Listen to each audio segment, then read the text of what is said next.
We're live again. If you just left us, we're back. Wait, are you microphoned?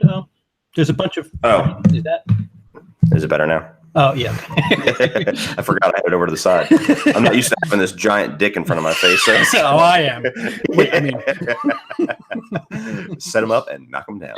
So, for anybody that's joining us, apparently there's some shitstorm going on right now on Twitter among this this new Ghostbusters 2020, Ghostbusters 3, whatever you want to call it, where I guess what is it? Jason Reitman made some comments today. Oh, Mother Mayhem's here with the crooked eye face. But Lindsay says, "What? Misogynist?" Yeah, I'll be right over. Exactly. So we got basically I'm gonna let CP take it, but we have some comments made by the director that is causing a huge shitstorm on a movie that's already caused a huge shitstorm just for existing. So what is today's latest shitstorm, CP? And then we'll go back and start from the beginning. So apparently this was on a podcast. Bill Burr, the comedian, quite funny actually. Yeah, I love Bill Burr. So he was doing an interview for Bill Burr's podcast on Monday morning, which is I guess 2 days ago now. Mm-hmm. So Ivan Reitman was quoted as saying, "This is going to be a love letter to Ghostbusters. I love the franchise. I grew up watching it. I consider myself the first Ghostbusters fan. I was like 7 years old when the movie came out, and I love it. I want to make a movie for my fellow Ghostbusters fans." I'm just laughing. I'm laughing at Lindsay. Just here to hear the two most qualified men I know talk about the subject.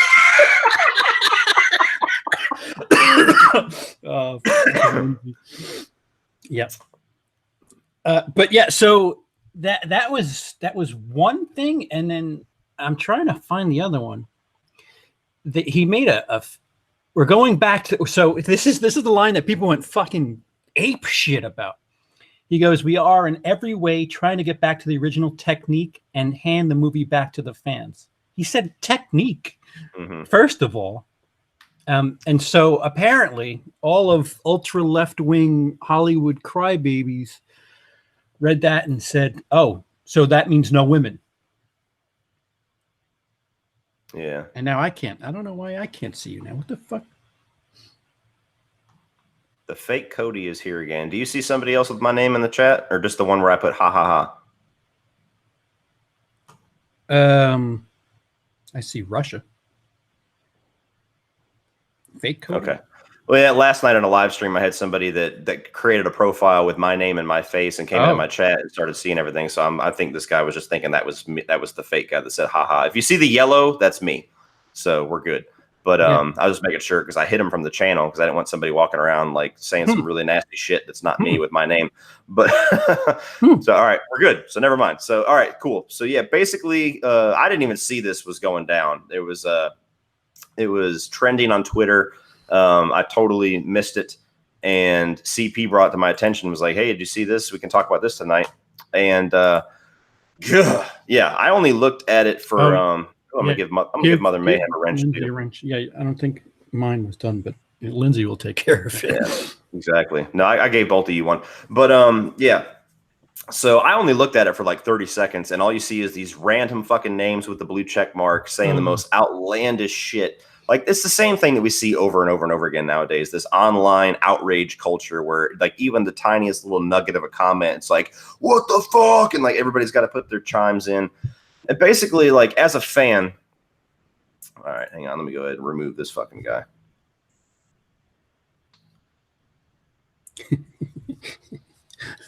Well, that was fun. Yep. Yeah, so I found that like it's incredible that if you have a blue check mark, your fucking shit goes right to the top. Well, it's a sea of blue check marks that I've never heard of these people. I'm now finding the thing that you were referring to before we went live. Also, anyone who chooses to enumerate the flaws of the 2016 Ghostbusters without at least acknowledging 1989's Ghostbusters 2 is out there. Like a turd on a New York City sidewalk, great is going to get all the side eye from me. Okay. I don't see a single fucking person talking about Ghostbusters 2. Anybody that says the original Ghostbusters, we are discussing the original movie. Like, I don't think they discount 2 necessarily, but nobody really holds 2 in that high of a regard. But this is the thing, is like you see like a comment that the director made where he's talking about we're going to get back to the approach and the feel and the look and everything of the original movie. We're going to hand the movie back to the fans. And the way that I take that is we're going back to what made you love the franchise in the first place. We're going to bring back the characters, the tone, the special effects, probably to a certain degree, the car. Like, we're going back to what made Ghostbusters in the first place. You get somebody that wants to be pissed off about stuff all day long. They read that and they read it as, we're going to give this back to everybody that hates women. We're going to give it back to everybody that bitched about 2016 because we gender swapped and all this other stuff. And don't get me wrong, people that are genuinely mad at the 2016 Ghostbusters because they did a gender swap and that was the only reason why, those people can go fuck themselves. But there is plenty of people like myself that went to see Ghostbusters 2016 and just judging it off of a movie was not a big fan of it. Well, not even that. Like, if you're a fan, like if you're a diehard of the 1984 Ghostbusters, and you have these elements from that movie that are in the 2016 version, Stay Puft is basically a joke. Slimer is a fucking punchline in that movie. Everything that's classic about the 1984 movie is kind of disparaged in the 2016 version. And like, I think that's one of the things where it's just like, all right, you know what, we're gonna you said at the tone. It's a far different movie. It's fucking bridesmaids chase ghosts. That's what 2016 is. 1984 is the tone is way different. It's a lot more reserved in the humor, and a lot of the stuff that was in that was just disparaged in the 2016 version. It's just kind of like pivoting back to that. And not only that, it was just the way the movie was written and the way the movie was directed. Like, you could take out Leslie Jones and Melissa McCarthy and insert Jonah Hill and fucking Seth Rogen and put the exact same movie, and we would say the same exact thing. Whether the people that are bitching want to acknowledge that or not, we would say the exact same thing. Not to say that all fans, there are certainly some disgusting people out there. They fucking chased Leslie Jones off of Twitter. We know they exist, but for the most part, when he's speaking about Ghostbusters fans, and now they've kind of used it in quotation, Ghostbusters fans, like it's this negative connotation thing. For the most part, people are just wanting to get back to what they love, which is Venkman, which is, I'm blanking on the fucking actor, Dan Aykroyd, all the stuff that we love about the exactly, all the movies, all the stuff that we loved about the original. Ray and Stantz. You got me. Like they were. Yeah. Ray, Peter, Egon. Yeah, I know. Egon. There you go. I blanked. I was like, sometimes you get ahead of yourself in the conversation. You're like, wait, bring it back. That's what happened when I looked at the chat before. I'm like, wait, brain shut down. Now what? Yeah, and so it's aggravating. Come on, Cody, you need to prove you're a fan to the super fans first. Yeah, see, I just lost all credibility because I didn't know all the fucking names right now there. You can't talk about it. Oh shit, 70 watching, 60 watching, 30 now. Will they come back? Yeah. But yeah, so it's frustrating whenever you see something like this on Twitter. Like, unless the dude genuinely says something fucked up and he deserves it. Like when Liam Neeson made the comments that he made, we were all like, oh. Yeah. That's gonna start some shit. Yep. But like, you see something like this, and like, if I read this article, I'd be like, cool, I look forward to it. And then all of a sudden come back to it hours later and everyone's lost their fucking minds. Like, what the fuck happened since I left? Like, he said the word technique, for fuck's sake. Technique. Yeah, exactly. And it's one of those things where we'll go back a couple of weeks whenever they first announced this, like maybe a month ago or whatever. They announced this, and then like a day later, they actually had like a professionally made like teaser trailer with showing the Ecto-1 in that little garage the cover warehouse flying off of it. Yeah, exactly. And it was just to get fans excited. And like, from day one, this fucking movie has just been getting shit on. And then you had Leslie Jones that day go on Twitter and lose her fucking mind, which I can only sympathize to a degree with how fucked up it must have been. Some of the things that she probably had said to her, being chased off Twitter, some of the things she probably still gets sent to her. But the shit that she said, and I would, if you want to pull it up for me, so we can actually read her tweet. I'm sure you could probably just Google Leslie Jones slams Ghostbusters or whatever, but it was something along the lines of comparing Ghostbusters, or comparing the crew in charge of this new movie to Trump, and saying that like this movie is saying fuck them, and like they don't even matter, they're not Ghostbusters and stuff. And it's just like, I read something like that, and all I see is like, you're shitting on all of the fans, and a lot of those fans defended you. when you were on Twitter getting chased off, and they came to your, they came to your defense. And a lot of those fans do like your movie. Like, the movie has fans. 2016 is not like a 0% on Rotten Tomatoes and a 0% in audience. It's I'd say more 60% of fans tend to not have too much fandom for it, but there's quite a few. I mean, Holly really liked the 2016 Ghostbusters. So there's people out there that still like the 2016 Ghostbusters, that still likes Leslie Jones, that would welcome a sequel to that movie, but is also excited for this, Ghostbusters 3 going back to the original. So now how are those people supposed to think when you're shitting all over them? It's like, so I assume you got her tweet pulled up. Yeah, Leslie Jones tweeted, "So insulting, like fuck us. We didn't count. It's like something Trump would do," in Trump voice. "Gonna redo Ghostbusters, better with men, will be huge. These women ain't Ghostbusters. So annoying. Such a dick move, and I don't give a fuck. I'm saying something." Yeah, and see, that's cool. Yeah, and that's the thing. It's like, and automatically you go right to the thing where it's going to be better because it's men. It has nothing to do with the fact that we're going to swap back and put men in it. It's just, oh, there we go. Now we got Cody Leach in the chat here. Let me hide user on channel. Goodbye. So, so that's the thing that irritates me, is that you have automatically the first thing she goes to, and the first thing that most people go to that want to bitch about this is they go right. It's so strange seeing Cody Leach was timed out by Willis Greedy. Like I would ever do that. Yeah, exactly. Just strange seeing that. Sorry. Yeah, get the fuck out of your own video. Bye. But yeah, automatically it's because it's men. It's not because they're going back to the original. It's not because we're getting the original cast back together. We're going back to the 80s or anything like that. It's because it's men. Men was, women were the problem. Yeah, women were the thing that needed to be fixed. And I hate to break this to everybody, but Hollywood is it's actually a business first. And if you go to the just raw math, the 1984 Ghostbusters, this isn't counting for inflation, mind you. This is 1984 money, made $242 million, which is equal to like at least half a billion at this stage. Where 2016 Ghostbusters made 128, almost half in today's money. So like, they're going back to something that the statistics prove has a bit of a reputation. Like, it's the proof's in the pudding. Yeah, that movie lost money. Right. Like at the end of the day, it lost money. So it's a very simple thing. You go to somebody and say, "Hey, let me borrow $10 million and I'll bring you back 25, and you bring them back 6.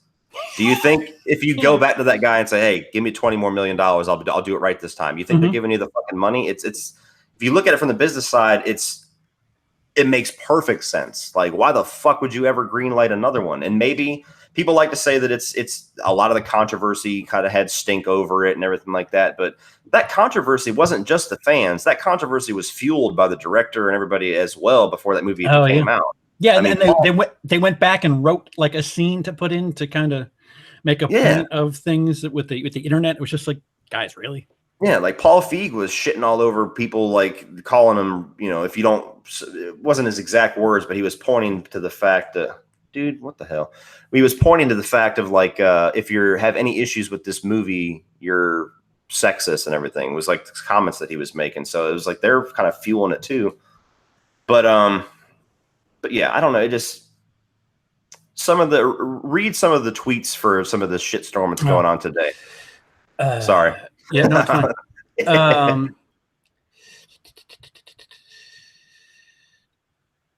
This quote really makes it sound like the real fans are the sexist, racist assholes that attacked Leslie Jones and made the entire launch of the last Ghostbusters a nightmare for the women involved and for fans who looked forward to their work. Really? Is that what you got from that sentence? Yeah, I never want to hear the words Ghostbusters and fan in the same sentence ever again.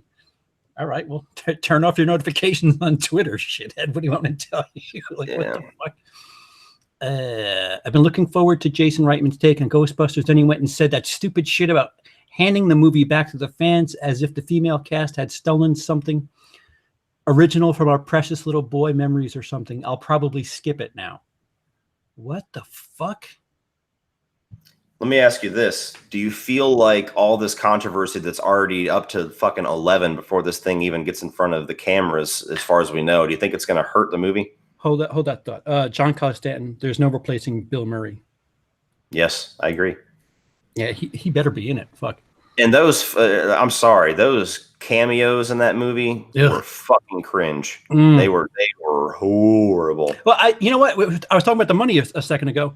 I think, if anything, we talked about it being a failure. I think the surge in support actually helped that movie, because that's a really forgettable movie, that 2016 Ghostbusters. If you take away all the hype and bullshit as a film, it's just a run-of-the-mill fucking comedy. Like, it really doesn't deserve the history that it has. It's just a, insert, life of the party last year. It's on the same level. The movie's going to go away. And that's all. And the biggest mistake that movie made too is like, okay, it's trying to, especially with the way that they were speaking about the movie, they were trying to separate themselves. They decided not to do a direct sequel and do a reboot, which I think it would have been even more better received if it was in the same universe and they were like passing the torch versus just kind of deleting everything. But they were trying so hard to separate themselves. And to me, with all the fucking little cameos and the little winky moments and, the Marshmallow Man coming back and the Ghostbusters shit being on the graffiti and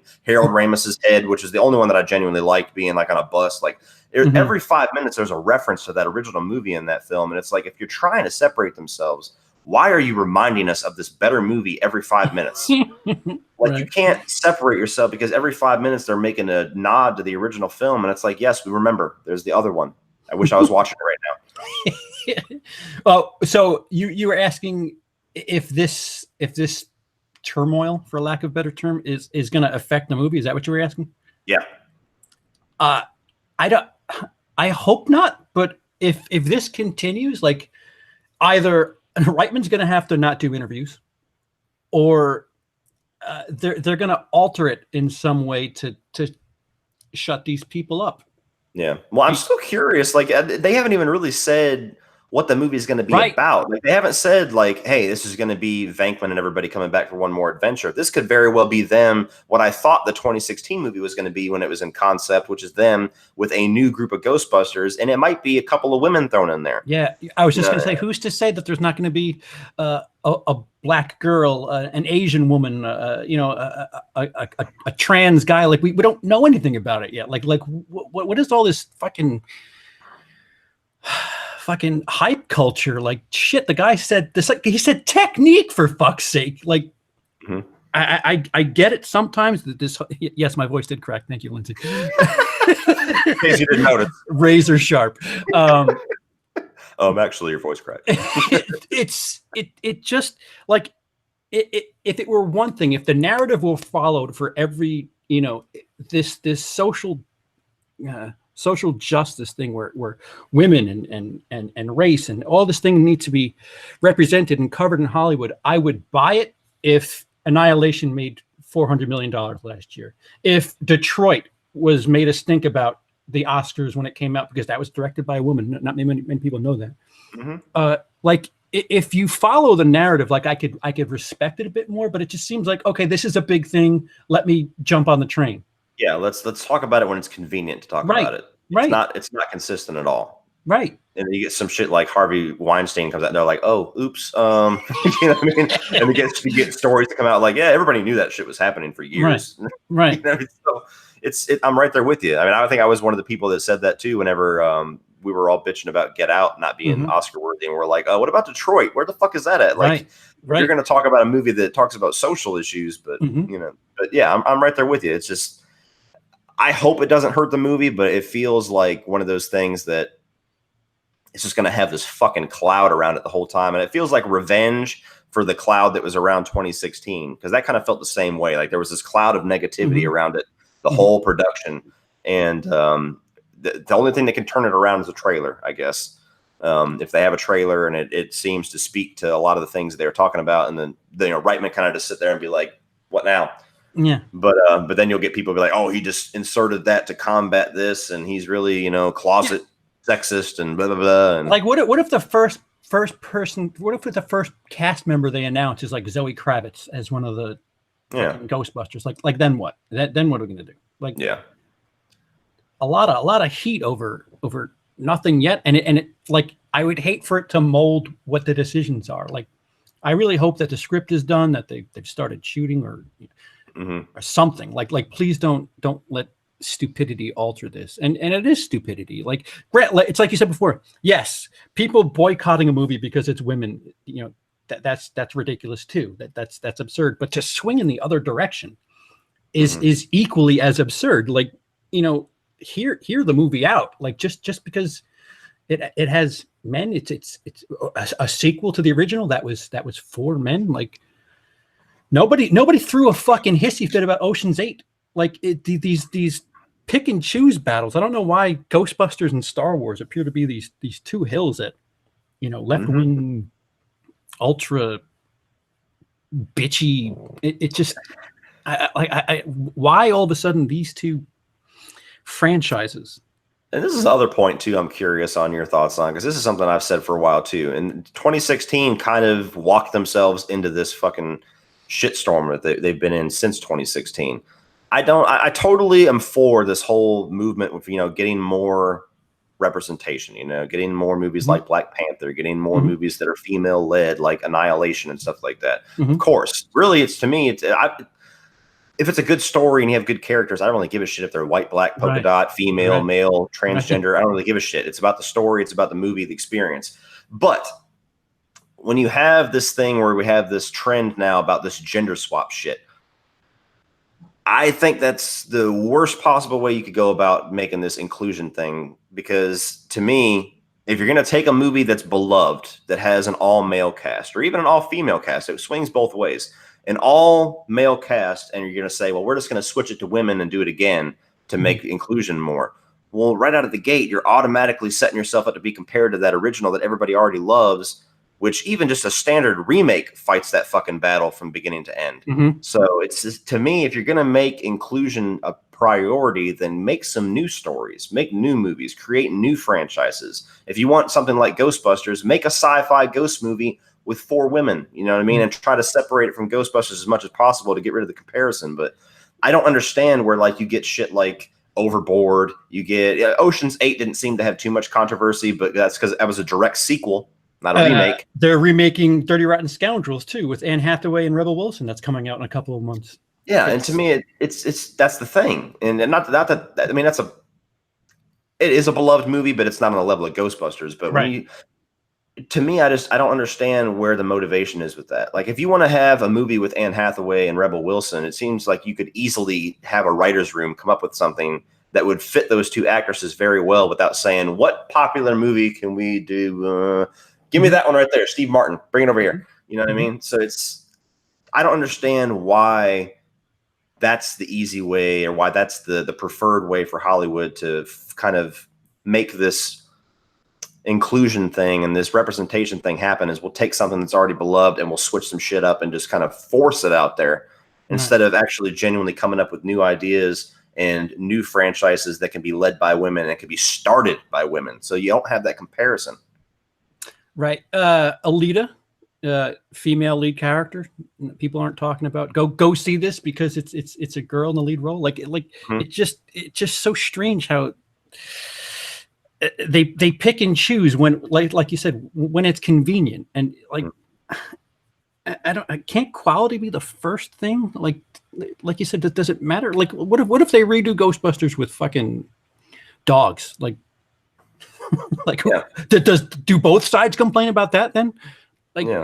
Just let the characters be good and let the movie, like, this has come up 1,000 times. Alien, people forget that Ripley is the anchor of that franchise. Oh, by the way, she's a female. Like it didn't matter. Like it didn't matter. Like why does this matter so much? Why is it such a big deal? Yeah, I don't know. I don't. That's what I'm saying. I just don't understand. Like, I get it being a focus and it being a priority and it being something that a lot of directors and writers and studio producers are trying to make happen for the sake of the cause. Stick to stand up, CP. Mine's coming next. Here we go. Stick to being a dad. Shut the fuck up. But I just don't understand. If I was a studio producer, I'd be like, we need to make some scripts happen that are going to revolve around female characters and stay out of the fucking gender swap mentality. Let's see what we can get. And you'll get things like Pitch Perfect that are pretty much all female cast that had 3 movies and it was a pretty big franchise and stuff. But I don't know. I don't get it. To me, it's the quickest way to create a shitstorm is to say that shit that it's like they're saying that making it with men is going to be better. There's a lot of people that see a gender swap as saying that we're going to do it better because we're going to swap it over to women. So it just goes down so many rabbit trails that don't need to be going down when you're going to be trying to make this a priority. That 15-20 seconds that showed us the car with the cover getting blown off felt like old school Ghostbusters, and we saw no humans.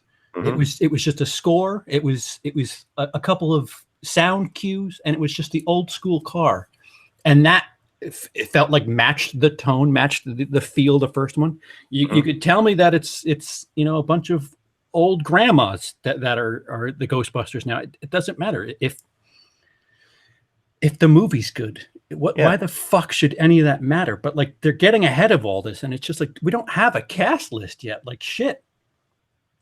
Yeah, exactly. And that's the thing. You're right. That little tiny teaser there felt more like Ghostbusters than anything I've seen since the original. And the car, the way that the music was, the effects and everything, the tone of it, it was all spot fucking on. And nothing about which is a kind of a good thing. Like I said, I always say if you're going to do a remake, make it different.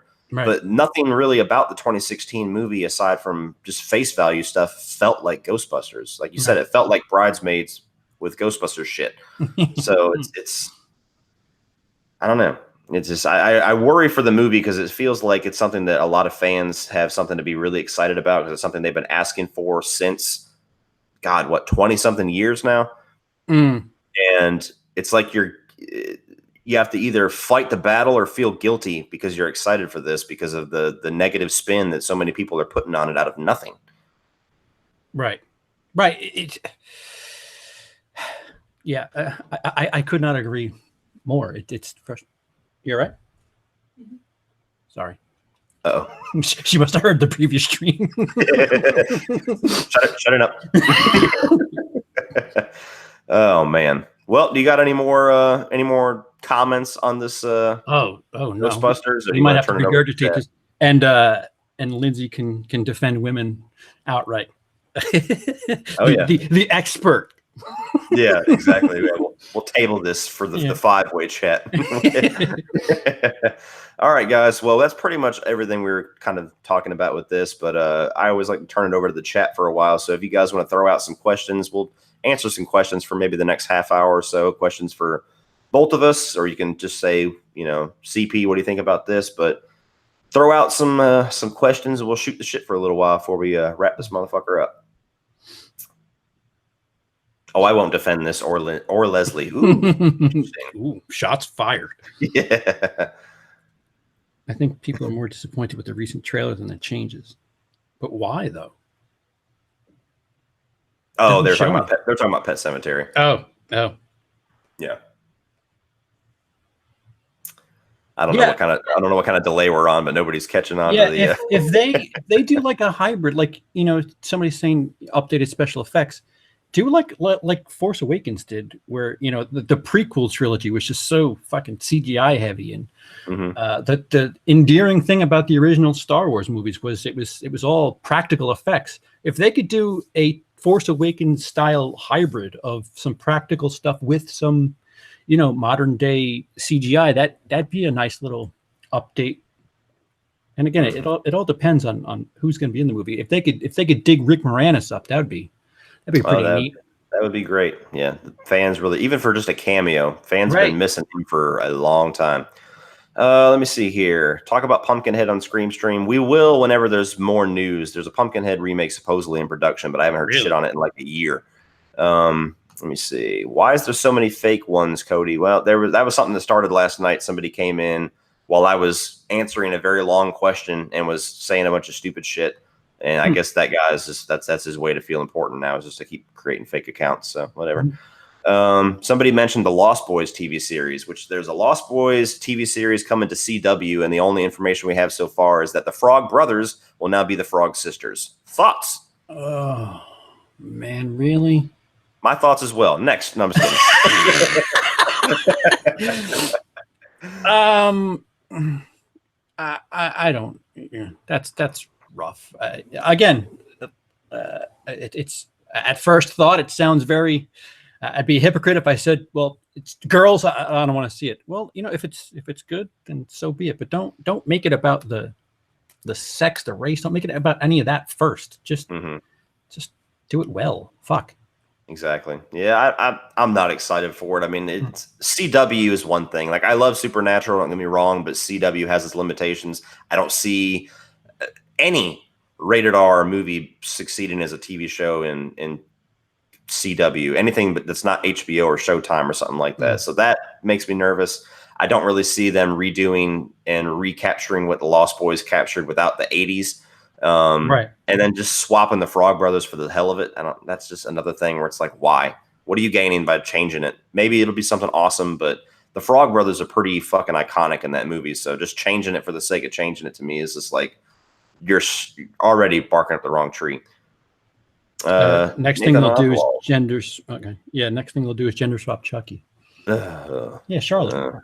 Yeah. No. Let me see here.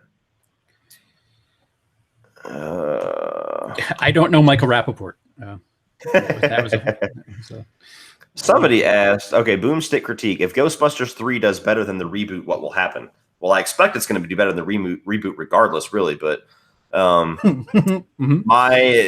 going to be met with a bunch of controversy. Everybody's like, oh, see, it succeeds because it's men. That's if you're talking about like reception wise with Twitter warriors, that's what's going to happen. And what's going to happen business wise is they're probably going to green light a fourth one for whoever the younger cast, I assume, is going to be in Ghostbusters 3, and we'll get a Ghostbusters 4. What do you think? Yeah, no, I agree. There's enough powerful people in Hollywood where, like, if you want a sequel to the 2016 version, get Oprah to fund it. Wrinkle in Time, they made a big deal about that being so inclusive. Nobody went and saw it. Like, and people that didn't like it. Right. Like, again, make it good first. Yeah. But like, it's like the thing we were talking about with Chucky before, or on the stream before this, where, too much. If you're a Ghostbusters fan, guess what? You have two different versions of it. Like, if it grows interest in a 2016 sequel, then great, cake and eat it too. Everybody's happy. But if you want more from 2016, you kind of are rooting for this for some bizarre reason. Yeah, exactly. It goes back to the same shit we were talking about Chucky before we closed down the last live stream. Let me see here. Believe in the Hype asks, would you like to see a Godfather remake, or do you think it will ever happen? I'll let you start with that one. I don't think. I guess there's like a handful of maybe 10, 15 movies that probably won't ever get remade. But you kind of get that with Goodfellas. We are about due for a neat gangster movie. We haven't had a really The Irishman, hopefully. Oh, that's right. That's what, Netflix though, isn't it? Yeah, but it's got fucking everybody. It's got Scorsese. It's got De Niro, Pacino. Pesci coming back. Pesci's coming back. Yeah. So yeah, if that thing fucking fails, I'm like, it worries me that Netflix got it and nobody else wanted it, because that was the reason why it went to Netflix, was nobody wanted to fund it. That's like, why? But nobody wanted to fund Wolf of Wall Street either. So well, yeah, never mind. It's gonna be the shit then. But yeah, I don't know. I'm one of those people where, like, The Godfather, I totally acknowledge that it's a great movie. Yeah. It's a great movie that I don't really have the desire to rewatch, though. You know what I mean? Any of them. Yeah. So that's one of those movies where it kind of had its time. I don't really see the gain of remaking it. There's not really going to be a whole lot to do different aside from maybe make it gorier or something like that, or make it a little more blockbustery maybe, and not so much a what I call a coffee table movie. But it's I don't think anybody's going to want to touch it with a 10-foot pole anytime soon. Sure, and it's not like I said, it's not like it sort of hasn't been remade before anyway. Scarface, which is technically a remake, is kind of an updated version. Goodfellas, kind of an updated version. Donnie Brasco, kind of, I mean, different end, but it's kind of the same thing. The Departed, not quite as much, but that type of film has been made quite a few times, where there's just really the unwilling participant in the family having to rise up is really the only story difference for the most part. But yeah, for sure. So I don't know. I don't think we'll see one anytime soon. Do you think Chucky will bomb? No. Do you? No. I think this person asked before too, as competing with Toy Story 4. They're different audiences. Fucking brilliant idea. Right. Brilliant idea. It's hilarious. Yeah, and it's totally, like you said, it's alternate marketing. It's alternate.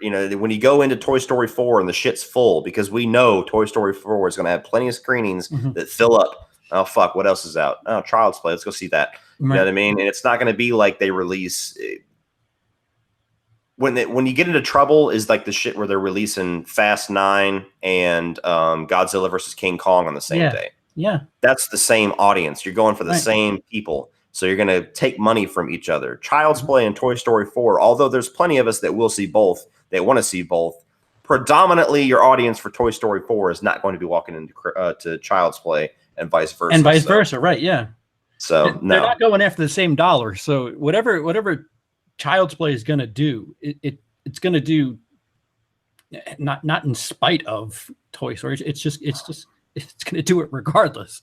Yeah. I mean, I don't think it's going to make like Halloween money. It's not going to be like this huge resurgence. It might not even be the highest grossing of the franchise. It might get close or something, but it's going to make money. Well, let's see a trailer. I mean, who knows? Well, I mean, you saw the tonal shift once that teaser got released. I mean, it was all negativity for the most part, with a few of us kind of saying, chill out, wait till we see the trailer. And then you see the trailer and everybody's like, wow, that looks way better than I thought it was. So it's, as long as they keep that trend going to the release, I think you're going to have quite a bit of people excited to go see it. I mean, we're in this like slasher 80s nostalgia craze now. We've been in the 80s nostalgia craze for a few years, but now we're in the slasher nostalgia craze because of Halloween. So, I mean, it's going to be the first movie that's going to be kind of your telltale sign on whether or not Halloween 2018 really changed the climate for that or not. I'm trying to fact check. Somebody in the chat said that Ivan Reitman apologized. That's fucking fast if he did. Is it Ivan Reitman that said it, or is it Jason Reitman? I thought his son was the one who was Jason Reitman. Yeah, did I say Ivan? Well, I didn't know. I didn't know if Ivan Reitman was the one saying that or not. I mean, it could be his dad saying, he's like, dude, what the fuck, man? Get off Twitter, Dad. But what's Lindsay saying here? No, it's not. I don't want to see the Godzilla film. I'll always see the Fast films. You don't want to see the Godzilla film? Weren't you one of the ones tearing me a new ass for not liking Godzilla? What the hell? So 10 minutes ago, whoa, that came out wrong. I have nothing but admiration for Paul and Leslie and Kate and Melissa and Kristen and the bravery in which they made Ghostbusters 2016. They expanded the universe and made an amazing movie. Take out amazing movie. And I think I was like, okay, man, bravo. You get an amazing movie, it feels like. So there we go. News update while we're live. I want new franchises, remakes of everything is old. Yeah, well, go pay. You got Hollywood's all about the dollar, and you got to. This is the thing with that, because like I hear that a lot, that Hollywood doesn't have any new ideas and stuff like that. But look, yes, we get more sequels and reboots and remakes and retreads nowadays than we ever have gotten before. But we also get more new original shit than we've ever gotten before. But like, the one that you pull out a lot, Annihilation. You get something like Annihilation, totally original idea. Nobody fucking sees it. And you get Hereditary was incredible last year too. That kind of flew under the radar. Yeah, you'll see a lot of these movies that kind of fly under the radar that don't get the appreciation that they need, and they're totally original. So it's kind of in the hands of the audience. If you don't want remakes and reboots and sequels, then don't go see them, because those are the movies that always make the most money, and that's what Hollywood sees. They say, oh shit, they want more of that. And when you get things like Annihilation that don't make a whole lot of money, or another movie that'll bomb, like what was it, the other the Nice Guys that fucking tanked at the box office. That was brilliant, that movie. Yeah, you get stuff like that, and that teaches Hollywood the wrong lessons. They say, "Oh, don't do that shit again." Poor Shane Black. Yeah, I know. Let's see here. Why is no one talking about the Nightmare on Elm Street fan film? Because it's a fan film? Yeah, I guess. What fan film? What fan film? I haven't heard anything about a fan film. I know that they got the Voorhees one coming out. I know they've got the Charles one or whatever coming out, or Chucky, whatever it's called, the Child's Play one. I haven't heard anything about a Nightmare on Elm Street fan film, so that's why I'm not talking about it. It's neat that a lot of these people are making, are taking initiative and saying, you know what, fuck it, I'll make my own movie. Yeah. That's awesome that's happening. But with that being said, Never Hike Alone really broke ground and kind of set a really high bar. Yeah, really high bar. I think people are like, oh, a new fan film, and they're just like associating it to Never Hike Alone, which was dude. I mean, you saw that just with the fan film that me and Lee reviewed, the Spirit of Haddonfield. I mean, it was like it was short. It was a fan short, basically. But I mean, the reception that thing got, just even in our comment sections alone, was night and day from Never Hike Alone. Never Hike Alone, it was like very few people didn't like it. Jason fans were freaking out. Friday the 13th fan, oh my God, this is what it should have been. This is one of the best ones of the whole franchise. And then the very next one that's actually tied to the same people that did Never Hike Alone. And everybody's the guy who played Jason is Michael Myers in that movie. Yeah, he's like, what the fuck is this, man? And it's Never Hike Alone is not the typical fan film. That one like rose way above the fucking pack, deservedly so. Right. So it's like you said, that's a high bar. The Dirt. Did you see the trailer for The Dirt? I did. What do you think? I didn't see it. I saw that little 10-second thing that you tagged me on Facebook. I'm like, oh fuck, here we go. They show the trailer basically shows beat for beat the lives of all of them. So I don't know. I'm a little bit worried because of the runtime of the movie if this is going to be like a behind the music, like Cliff Notes kind of thing, like everything that happens. Like, all right, then he married such and such. Then he married her. They had a sex tape. Then he left the band. Like I don't know if it's going to be like that. And apparently the director is the guy that made the Jackass movies. So I don't know if that's going to be like, a negative thing or not, if this is his first like serious movie.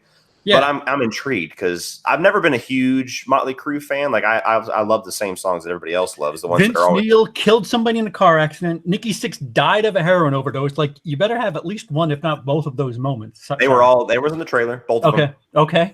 His daughter dying of cancer was in the trailer. Oh wow. Mick Mars finding out about his bone disease in the trailer. Like it's got everything. So I'm a little bit worried. I don't know if the movie's 3 hours long or not, but I'm a little bit worried that it's going to be like all the different points of their lives or whatever. But when I saw the teaser, I tagged CP in a post because CP's been one of the more vocal about how sugar-coated Bohemian Rhapsody was. So I was like, well, they can't sugarcoat this fucking story at all. So and it's based off of the book that they wrote. So I'm definitely intrigued. Like I saw the trailer for that. It's coming out in March. And then there was also a trailer that was released today called The Highwaymen with Kevin Costner and fucking what the hell is his name? The guy who's playing Carnage. Oh my God. Oh, Woody Harrelson? Woody Harrelson, yeah. So it's Woody Harrelson and Kevin Costner playing the two Texas Rangers who had to take down Bonnie and Clyde, and it looks pretty fucking badass. That's coming out the same month. So yeah, those both got me intrigued. But yeah, Motley Crue, the Dirt movie, it's got my attention for sure. Mm-hmm. Are they both going to Netflix? Yeah. Oh wow, okay. There's going to be like a limited theatrical release for The Highwaymen, but limited usually means New York and California. Yeah. Yeah. See, here I was going to complain about the extra $2 they started charging us, but right, if you're going to give us quality content like that, I guess. Yeah. No shit. Take it. Mm-hmm. Do you think Joaquin will crush it as the Joker? I heard he did. From who? Yeah, are they even done filming? Yeah. I was hanging out with Todd Phillips this weekend. He said he fucking killed it. I saw the dailies, and I don't. Just going off of his history, I don't think there's any reason to expect that he doesn't kill it. I mean, even the movies, most of the movies he picks nowadays are not really my cup of tea, but he always delivers acting wise. But I don't know. I still don't know what to feel about that movie. I'm intrigued by it, but I'm kind of like, what's the point of this? You know what I mean? Like that we don't have that much info. I mean, if you remember Jared Leto and Joker, we got an image and then just fucking here's so much shit, and it was just like, all right, yeah. He's barely in the movie first of all, but 10 minutes.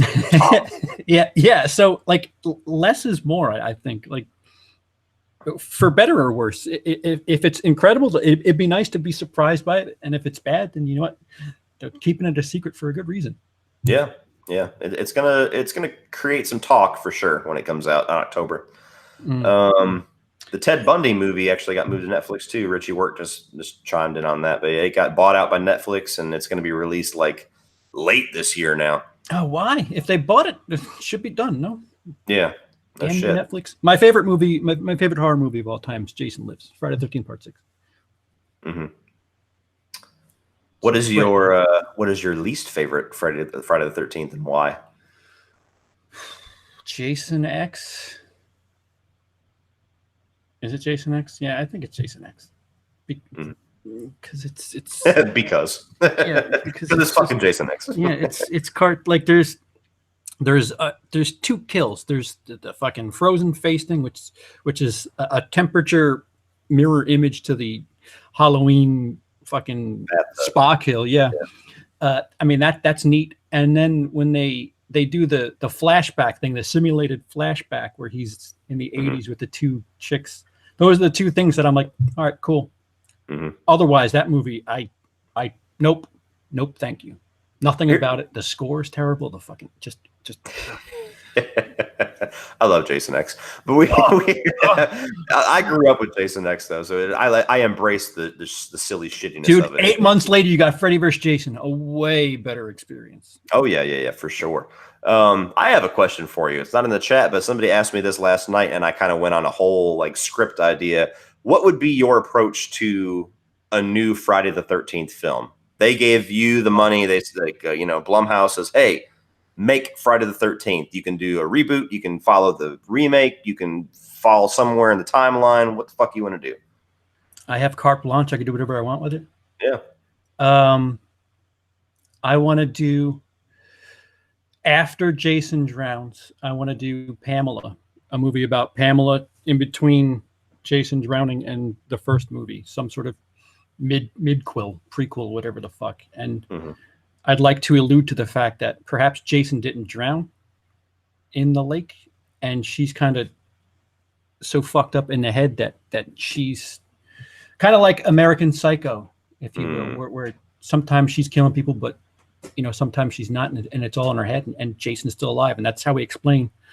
See, I'd be going back and fucking retconning shit just for the sake of the rest of the franchise. But you're not retconning a goddamn thing. You're adding in shit that they perfectly fucking ignored. Well, yeah, like somebody asked me that question too. They were like, "Why was Jason an adult if he drowned as a kid?" I was like, I said, rule number one in the Friday the 13th franchise is fuck continuity. They didn't even bother with trying to answer that. They said he's an adult now. It's for revenge. Fucking let's move on. Kills, tits. Yeah. You should have booked tits. Look at all this corn syrup. What are you talking about? Wait a minute. How the fuck was he? Oh, boobs. Yeah.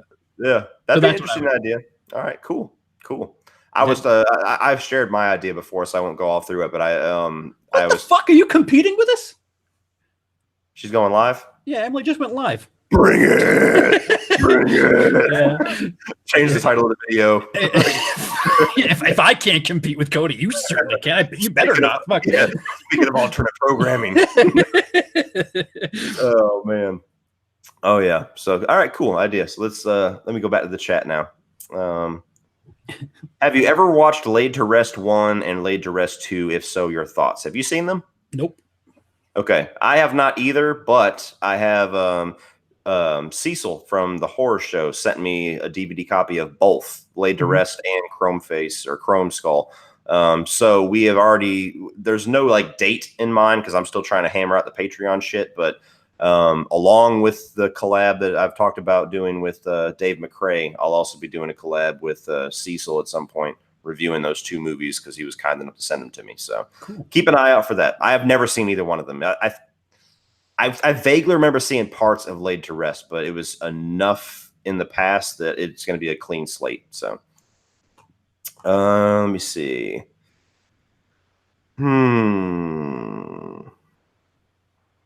What is both of your favorite of the Evil Dead movies?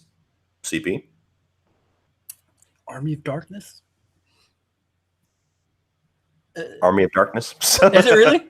it is. Oh, good. So I mean, Evil Dead is the remake is a damn close second, if not tied. It's those two. If I can count the remake, I might have a tie is certainly up there. But yeah, Army of Darkness is so much fun. That nostalgia tips it over the edge for me with Army of Darkness, because I never really had nostalgia for the first two movies. I never grew up with them, but I remember I had this VHS tape that my dad had two movies on, and I never knew the name of the second movie, but it was Army of Darkness, and I used to watch it all the time as a kid, and then just that VHS tape just fucking disappeared into the ether or some shit like that.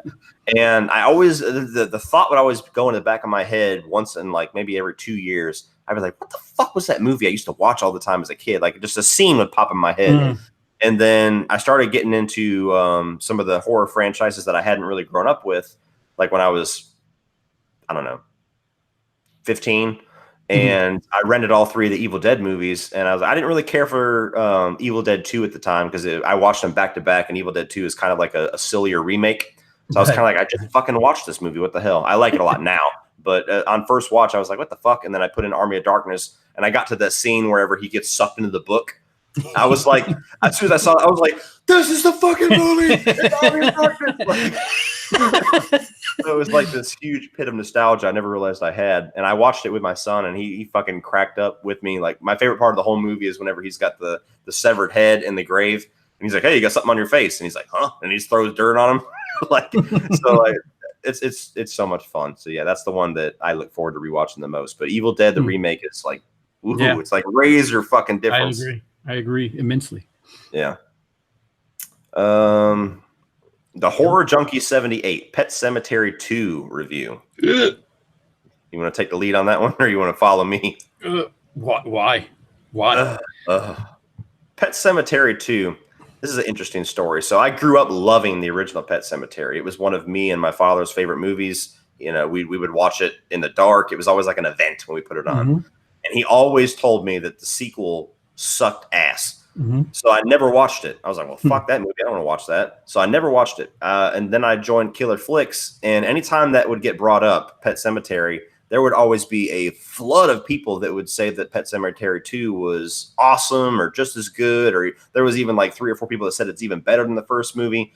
And I was like, wow, really?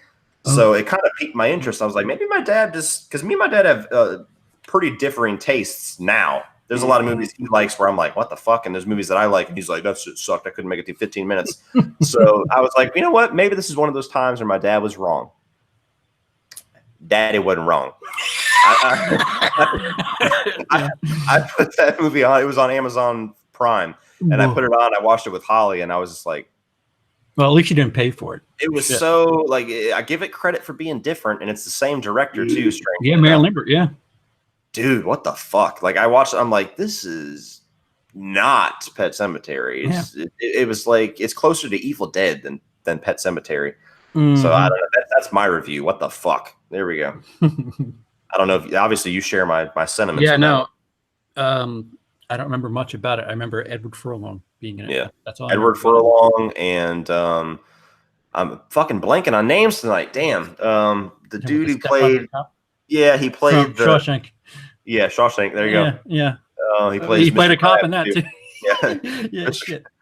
Somebody's gonna chime in on the chat and save us, and then it'll come to me right before they do it. But yeah. So that's no. Clancy Brown. There we go.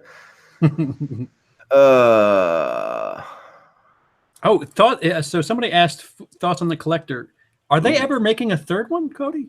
I don't think the second one made enough money. Oh. The second one bombed pretty hard. So if they do, it'll probably be like a Shudder or a Netflix thing, or I hope they do. But at the same time, the second one ends on such a fucking kick-ass note that if that's the end of the story, okay, cool. Yeah. Yeah, I love the Collector and the Collection. They're definitely movies I want to review eventually, but I think those are the best, honestly, the best slashers that we've gotten since the Scream franchise, maybe. I mean, it's people say it's torture porn. I think it's much more of a slasher than a torture porn. It definitely has the elements there, but I fucking love those two movies. Yeah, I wouldn't call it torture porn. I mean, it's booby traps. It's Saw changed the game for everybody, and like Saw is torture porn. It's a little little different. Just because you see a little bit of gore doesn't mean it's fucking torture porn. Torture porn to me is when you're forced to watch a prolonged, painful death for a long time. Like in, was it Saw 3 where the guy's like limbs are being twisted slowly and his head, like that's torture porn. Like the Collector, the closest you get to torture porn is when he's fucking pulling put stitches into the mom or something like that. But that's about it. Eddie Furlong's best movie was Detroit Rock City. Oh. Are you a fan of that one? Yeah, I like it, but he's also in Terminator 2. Yeah, Terminator 2 negates that argument. But yeah, his favorite, his best movie where he leads, maybe. Brain Scan? Brain Scan? Never seen it. Oh, Cody. If I need to, I'll send you my uncle's copy. But Brain Scan. Okay, I'll check that one out. Yeah, fucked up video. American History X. So yeah, American History X. Yeah, well, he's not exactly the lead, but yeah, it's certainly the focus. Detroit Rock City's top 5 easily. Oh yeah, top 5 of the 7 movies. Yeah, there's Detroit Rock City, and then there's Crow Wicked Prayer right there below. But yeah, I fucking love Detroit Rock City. That's one of those movies to me where it's just straight nostalgia for that era. Yeah, it's nostalgia for a period you didn't live during. It's like, man, exactly. This is neat. Yeah, exactly. Love the soundtrack. Let me see here. Brain Scan is so 90s. Yeah. Well, it's Edward Furlong leading a movie, so yeah. Isn't it funny how like if you say something is so 80s, it has like a cool connotation. If you say something so 90s, it's like, oh, really? Yeah. Oh no, it's not there yet. It's like maybe another 10 years. Yeah, I was interested, but never mind. Yeah, I said that about I think it was Candyman 2. I was like, this movie's so 90s, and it was a total negative thing. Like it feels like daytime television 90s. Yeah, but it's awesome. Richie Work, Final Destination 2, just rewatched it. Might be the greatest opening to a horror movie. What do you guys think? It's a pretty badass movie. Certainly the best opening to that franchise, undisputed. Yeah. Emily refuses to take an Uber without buckling up because of that scene. Oh, really? Yeah. I refuse to drive behind a log truck because of that fucking scene. We got a lot of log trucks down here in the South. I see them, I'm like, nope, getting out of this one. Every time I see it, I'm gonna pull over and pee for a minute. Every time I see one, I'm like, fuck me. Oh man. Make sure your bottle of water is not in your lap or anything. Yeah. It's like trying to go on a plane. Do you watch the first one? You hear like the fucking seat, but ding. You're like, what? Fuck it. I don't need to go to France. Fuck this. Oh man. Hey Cody, are you buying Holly that golf cart? Fuck no, I'm not. I'm not buying no goddamn golf cart. She every 5 minutes she was like, golf cart. I might scream last night. She said she's been asking for it for a year because she mentioned it a year ago. I'm like, that's not mentioning it for a year. You mentioned it a year ago, and now you're. This is the anniversary of you mentioning it. Exactly. So I don't know. If she can find a cheap one, we might split it. But I don't even know what we need a golf cart for. That's a Holly thing. Let me see. Hopping back and forth between Cody and the other guy and Emily. You choose. Who's your alliance? Yeah.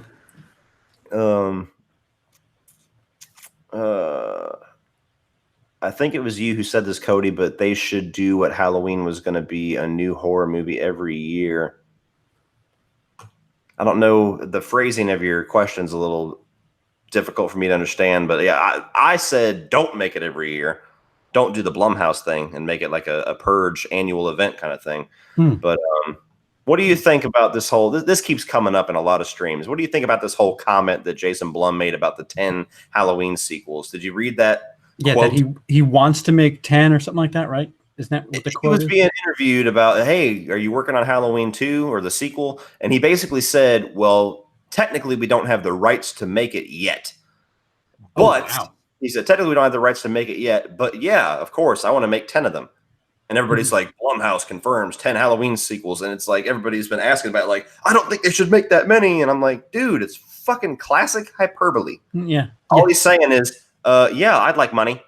Yeah. Oh, you mean double the franchise total right now? Because we've got 10 now. So it's so silly that people are like, it goes back to everything we were talking about before. These quotes in passing, like you said, hyperbole, rhetoric. And they're being held as gospels. Like, guys, just fucking. What was he supposed to say? No, I'm not making another one. Fuck you. That's it. I left my legacy. Yeah. Exactly. It's that, and it's people reading the headlines and not reading the actual article. They said 10 Halloween sequels. They go, oh shit, retweet my thoughts.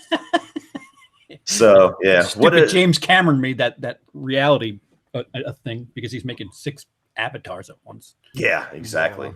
We'll see. We'll see. I hope one of them's good. Yeah, when 2 comes out and it makes $800 million, you'll be like, what the fuck happened? But I got this question last night. I don't know if you've discussed this or not. I know we've talked Halloween to fucking death, but let's just kind of going back to the Friday the 13th question. I hand you the money and say, okay, you're in charge of the Halloween sequel. What are you doing? Killing Laurie. At the beginning or the end? Fuck. I couldn't get past that part.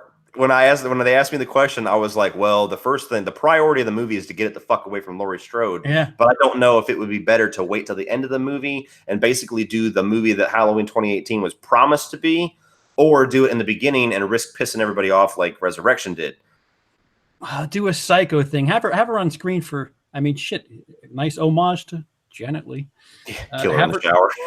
Have it be a first act thing where you think she's the lead of the movie and oops, she gets killed at the end of the first act, and we have a different person to follow.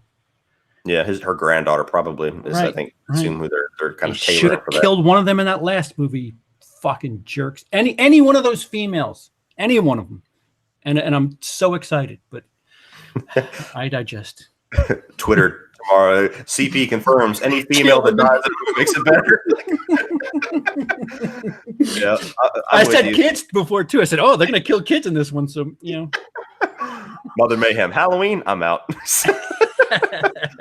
All right, so cool. Let me see here.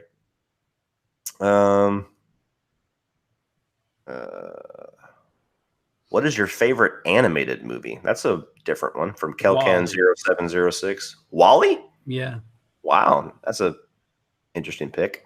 I don't know what that means. But... no, I honestly, I haven't seen WALL-E, so it's not a negative thing at all. But I've never heard. Usually, it's Lion King or The Little Mermaid or The Iron Giant. But WALL-E, it's like, well, that's a random Pixar pick. I don't know. I have fond nostalgia for a Goofy movie. That one's always going to be high up for me. I love Wreck-It Ralph. I love The Incredibles, Toy Story. I don't know if I have like that one, the one that I would take to a fucking desert island. Yeah, I don't. Batman: Mask of the Phantasm is fucking great. I don't have a favorite, really. I have a collection of favorites. I'll tell you what I just watched that's animated last night. Spider-Man Into the Spider-Verse. Holy shit! Have you seen that? Yeah, it was good. Holy fuck, it's good. Yeah. Yeah. It took me like 15 minutes to get used to the animated style. It was a weird thing. I'm like, what's this? The frame rate fucked up? What's going on with this? Dude, but my glasses are going, and I'm like, what the fuck is this? What the hell? Is the TV broken? What's wrong with me? Yep. That was, if I was going to review it, I didn't get a chance to because I saw it kind of late and I had a bunch of other shit to talk about. But that would be my only negative, is that the animation style is certainly unique, but that and the look of Kingpin. I hated the look of Kingpin. Little fucking peanut head. Too doofy. Yeah. Yeah. But yeah, it was a pretty damn good movie. So. Oh, we got a super chat. PC Pierce, thoughts on pro wrestling? You want to talk about women? It's women are a lot better. The storylines are a lot better for women right now. Ronda Rousey really doing incredible things over there. I actually don't care about what the men are doing. I'm more excited about these female storylines. So there's a counterbalance to what we've been talking about all day. Hey, there you go. I have no thoughts on pro wrestling. The farthest I got into pro wrestling was back in the PS2 days when like the SmackDown games would come out. That was as far as I went. I never watched it. I saw one match live with a friend of mine. His brother was a big fan and he got extra tickets, so we went and saw it. It was John Cena and Triple H and Randy Orton and a couple other people. I know a lot of the names, but I've never watched it. Brian's in the chat. He says, "Man, I wish I could sleep." So I guess he's coming in to watch us to help put him to sleep. Black people. That'll keep him up. Inside joke, people. Inside joke. Get Out deserves every accolade it gets. Yeah, there you go. Oh man, what are you watching first? The Child's Play reboot or Toy Story 4? No, Child's Play. Yeah, I'm right there with you. I don't got no kids. What the fuck? Yeah, it depends. Well, for you.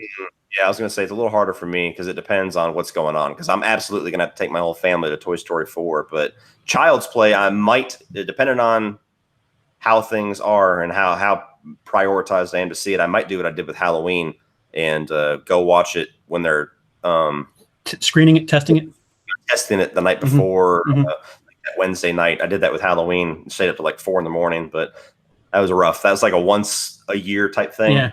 Child's Play might be that movie. Well, plus the other thing for Toy Story 4, I'm a little skeptical because Toy Story 3 wrapped up so nicely. Like, somebody asked me that question last night. What do I want Toy Story 4 to be? Or what do I want in Toy Story 4? I was like, a reason for it to exist. Right. Like, justify why you're continuing, because that was a perfect ending. Mm-hmm. There's no reason to think that they don't have a great, movie in their hands, because the first 3 are all great. So there's no reason to doubt them. But yeah, like I said, skeptical. I'm with you. The 3 ended so perfectly. I'm like, it's just like The Collector. I'm like, if I get another one, okay, but that you could stop here. Yeah, I'm good. I'm good. What is better, Fright Night or Child's Play? I'm assuming the original Fright Night. Yeah, Child's Play. I'm actually going to take Fright Night. Oh, I might surprise the people by saying that. Yeah, the original Child's Play, don't get me wrong, I love it, but it's actually one of the lesser movies in the my ranking as far as like the ones that I love the strongest. I love the second one. I love Bride. Child's Play, and honestly, people will get pissed at me saying this, Child's Play and Child's Play 3 would kind of compete for that, because Child's Play 3 is the first horror movie I ever saw, and I really love 3. 3 is basically a lot of what 2 gave us just again, which is most people's criticism for it. It's more the same, but to me, it's just more shit that I love. But Fright Night is like one of the greatest vampire movies ever. So it's like one of the greatest ever versus maybe my third favorite in a franchise. I think I really need to revisit. Like, there's a handful of movies that like I just haven't seen in decades, and Fright Night's one of them where it's like, all right, maybe I need to watch it again, but it just doesn't resonate with me for some reason. Fright Night is the shit. I just reviewed it not too long ago, and I reviewed it, which means I watched it recently, like the 2 days or so within before I reviewed it, and I was so like, not really excited, but like I was so pumped talking about it while I was doing my review that I watched it again while I was editing. So it's like, that's how much I love that one. Brian Lomax, Child's Play 1 is easily the best of the franchise from what I've seen. Well, what have you seen? A lot of people love the first one, but yeah, just to me, it's hard to compete with some of the sequels because the first one had the handcuffs of having the mystery and kind of hiding Chucky and everything like that. Yeah, they thought it was the kid for most of the movie. Yeah. So in the sequels, Chucky's just unleashed. He's doing his shit from the opening frame. So I love Child's Play, but yeah, I'll take Child's Play 2 or Bride of Chucky over them any day. Somebody's been asking this a couple of times. Think of a Friday. What do you all think of a Friday film with Jason stalking a group of buddies on a hunting trip? So essentially, Predator with Jason. Nah. Yeah. He had the hunting scene and Jason Lives. It's not really, doesn't age very well. So yeah. Right. And it's pretty integral to that. Not to say you can't do something different, but it's pretty fucking integral into the tone and the feel of a Friday the 13th movie to have it be set near a camp or set where he's killing teenagers or preteens or early 20s. You have him chasing down hunters, and it's what's the excuse? Why are they failing? Is my question. Mm-hmm. So I don't know. I'm all for doing something different because God knows we've gotten the same shit over and over and over again with Friday the 13th, but that might be a little too far. Cody wants to see Feast 3. No, I do not. Brian says he's seen 1 through 3 and the last one. So no Bride, no Seed, no. I don't see Brian. If he's seen the first 3 and he thinks that, I don't see him changing his opinion after seeing the next 4. But well, Brian likes Split Second, so yeah. So and Critters is one of the greatest franchises ever. So Brian. Yeah, we're all flawed in our special ways. So Psycho 4 is better than all. Oh my God! Don't get me started. Love you, Brian. Yeah, he's never going to sleep. We're going to fire it up. He's shaking the laptop right now. Like, Norman! Three from Hell is slated for her October 31st release. Really? There's CP's thoughts. Cool. Yeah. Can I drop a meme on here? Can I put the animated GIF of cool?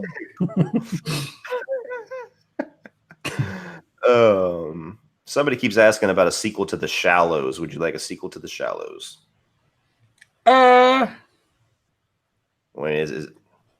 Is she gets stuck on a rock again? Yeah. Is the shark isn't really dead? I didn't really care for The Shallows, so I'm gonna be a smartass about it. But it was okay. Yeah, I wasn't. I'm not a big fan of shark movies that aren't named Jaws, so it's didn't really do anything for me. So no, I don't need a sequel. I don't even know what you would do with a sequel aside from just have another shark with another person stuck. Believe in the Hype, The Thing prequel, or the My Bloody Valentine remake? Ooh. That's pretty. Totally different movies. Yeah. I could tell you the one that I would definitely rewatch the most, and that's My Bloody Valentine.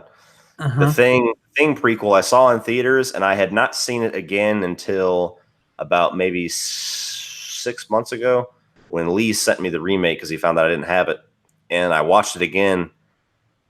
That fucking CGI is hard to get through, man. Like it ruins the movie for me. It really does. Like, there's good things about that prequel. You put practical effects in that movie, which they actually had.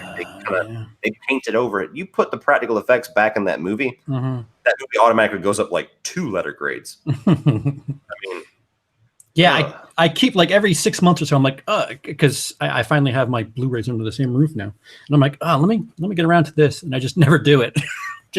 Never mind. Yeah, exactly. So it's. I would say the My Bloody Valentine remake. It's not. There's things in the Thing prequel that are much better than anything in My Bloody Valentine, but for what it's going for, My Bloody Valentine succeeds a hell of a lot more. Yeah, I'll agree with that. There you go. Let me see here. Uh-oh. Every time I try to scroll, the fucking chat just like jumps, and I lose where I was at.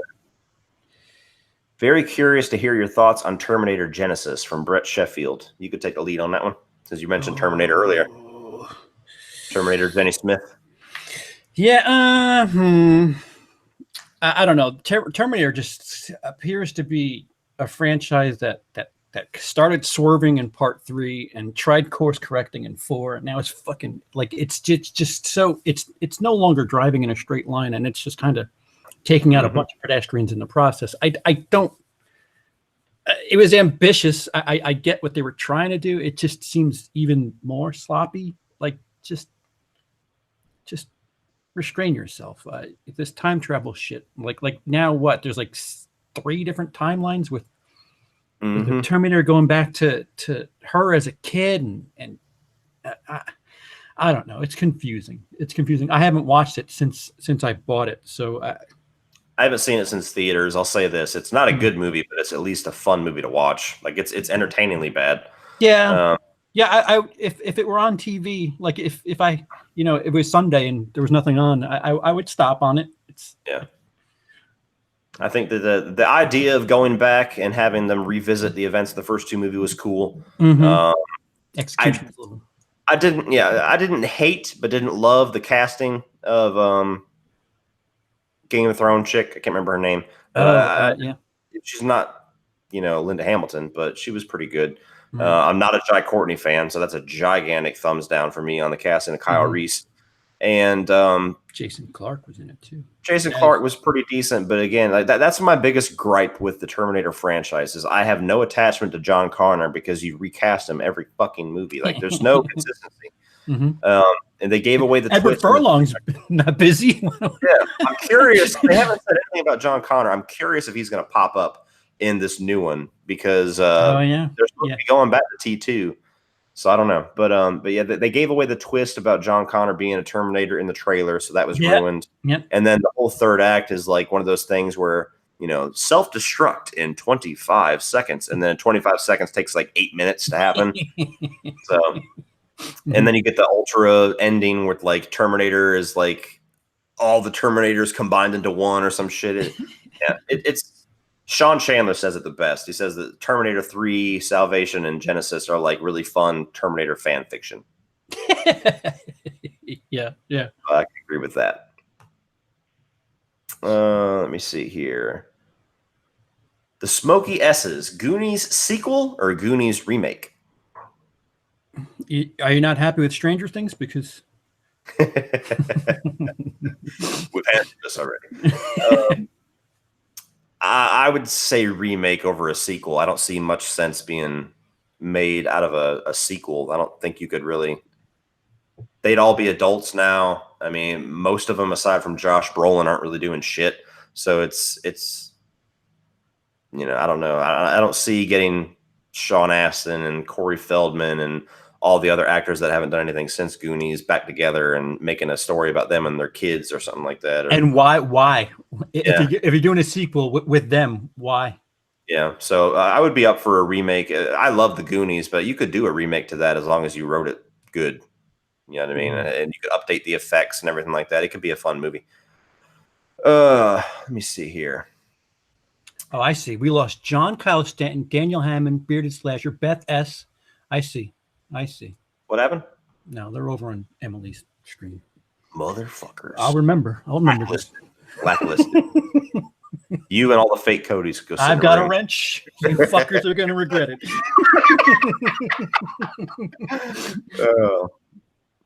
Cody, do you think a Metallica biopic will ever happen? I've actually made that joke a couple of times because whenever I was talking about Bohemian Rhapsody and all the conveniences to make the movie plot move forward and change into the timelines and everything like that, I was like, look, it didn't bother me when I watched the movie because I was entertained, but I'm the same guy that if I see a Metallica biopic and there's changes, I'm going to be like, what the fuck? That's bullshit. That didn't happen until 84. That was not the haircut they had. Like, I'm going to be that guy. We're just going to forget Jason. I see. Yeah, I know. I see how it goes. Will it happen eventually? Yeah, and it's probably going to be produced by Metallica and written by Metallica, and they have a lot of creative control. But eventually, eventually it'll happen. Absolutely. All right, John, you have a reprieve. You dropped $2 in to say I'm here. For now, you've been parked. Yeah, I was hovering over that little button there. Just in time. Oh man. Would you guys like to see another Wrong Turn movie? Have you even seen all of the ones that are even out? Are there 16 not enough for you as it is? I've seen the first two. That's it. And what I've seen from just the back of the Blu-ray, like the little stills they show, it didn't quite get better, did it? Yeah. So, here's what you need to know about a franchise. If you can buy them all in one set for under $20, probably not that good. I said about Leprechaun when I reviewed Leprechaun. I was like, listen, let's call a spade. These movies are not good. There's a reason why I literally bought all of them at Best Buy for $10 in the same fucking clamshell. Yeah, fucking 6 discs on one thing. One little spindle in his fucking all along there. Put the sticker on. I've only seen the first two. I liked the first one a lot. The second one didn't really have a whole lot in it that I liked that I remember. From Henry Rollins, but yeah. No, the first one's really good. That's really it. Yeah. Brian from Slasher and Suits. In the Child's Play remake trailer, all the dolls seem to have trashed the store. There's a pallet of them being delivered, so there will be an army of Chucky dolls. That's unclear. I had made the assumption when I did my trailer reaction that he's probably going to be able to control other dolls. Because they have like AI and Wi-Fi powers and Bluetooth and shit like that. So I pictured a scene in my mind of the scene in Gremlins whenever you see Stripe walking up to over the street, and then all of a sudden he keeps walking and there's the army of the other one. Yeah. I saw something like that in my head. Like you have Chucky, who's the only one that has a brain that can talk, that's actually in charge, and then you have the cannon fodder dolls. Will they do that? I have no idea. It seems like they're setting themselves up for it with all these capabilities of the dolls and some of the shots in the trailers. But as long as they don't go too close to what Cult tried to do, I'm fine with it. If it's just literally mindless dolls that he's using just to kind of do shit while he's fucking everybody up. I'm cool with that if they execute it right. What do you think? Yeah. I mean, when I first hear it, I automatically think of cult. It's hard not to. But the way you presented it, I'm cannon fodder. That's a brilliant way to put it. Yeah, if they're just there to as tertiary characters to just get blown the fuck away, that's pretty neat. Yeah, it is a little scary. It does sound a little cult-y. So dipping your toe in those waters, like, wait a minute, what are you doing? This is cold. This is not warm at all. Smelling a little Mancini. Somebody asked about They Live. Have you even seen They Live? Oh yeah. Okay. Lee's the one that doesn't see They Live. That's right. They Live is great. Uh-huh. That whole fight scene is fucking awesome. B-movie cheese. Yeah. Yeah. Put your fucking glasses on. Yeah. They Live is great. Yeah, it's a movie that took me forever to watch it, but I think it's even more relevant nowadays, really. Watch it. Roddy Piper's great in the role. I love Keith David. The whole effect, the whole cheesy B-movie effect of the alien, the way that they look is great. Mm-hmm. And I love, it's a great paced movie, and I love the ending. Like even the last shot, when they turn off when he blows the shit up and all of a sudden their camouflage is gone and the chick's fucking the alien. He's like, "What's wrong, baby?" And then it ends. So yeah, They Live is I don't think it made my top 5 Carpenter, but it would at least be 6 or 7. No, it's incredible. I think it is in my top 5 Carpenter. But some of the stuff, like I haven't seen Vampires or whatever the fuck, the 2000. I love Vampires. I haven't seen it, so I shit on that so much, and Lindsay will back me up. Vampires is awesome. It's like a Western. Fucking James Woods is great in that. It's gory as hell. I don't understand the hate with vampires at all. To me, that's the last great John Carpenter movie, not In the Mouth of Madness. Lindsay, gloating about a dead person hitting on you isn't the biggest, thing in the world to do. Just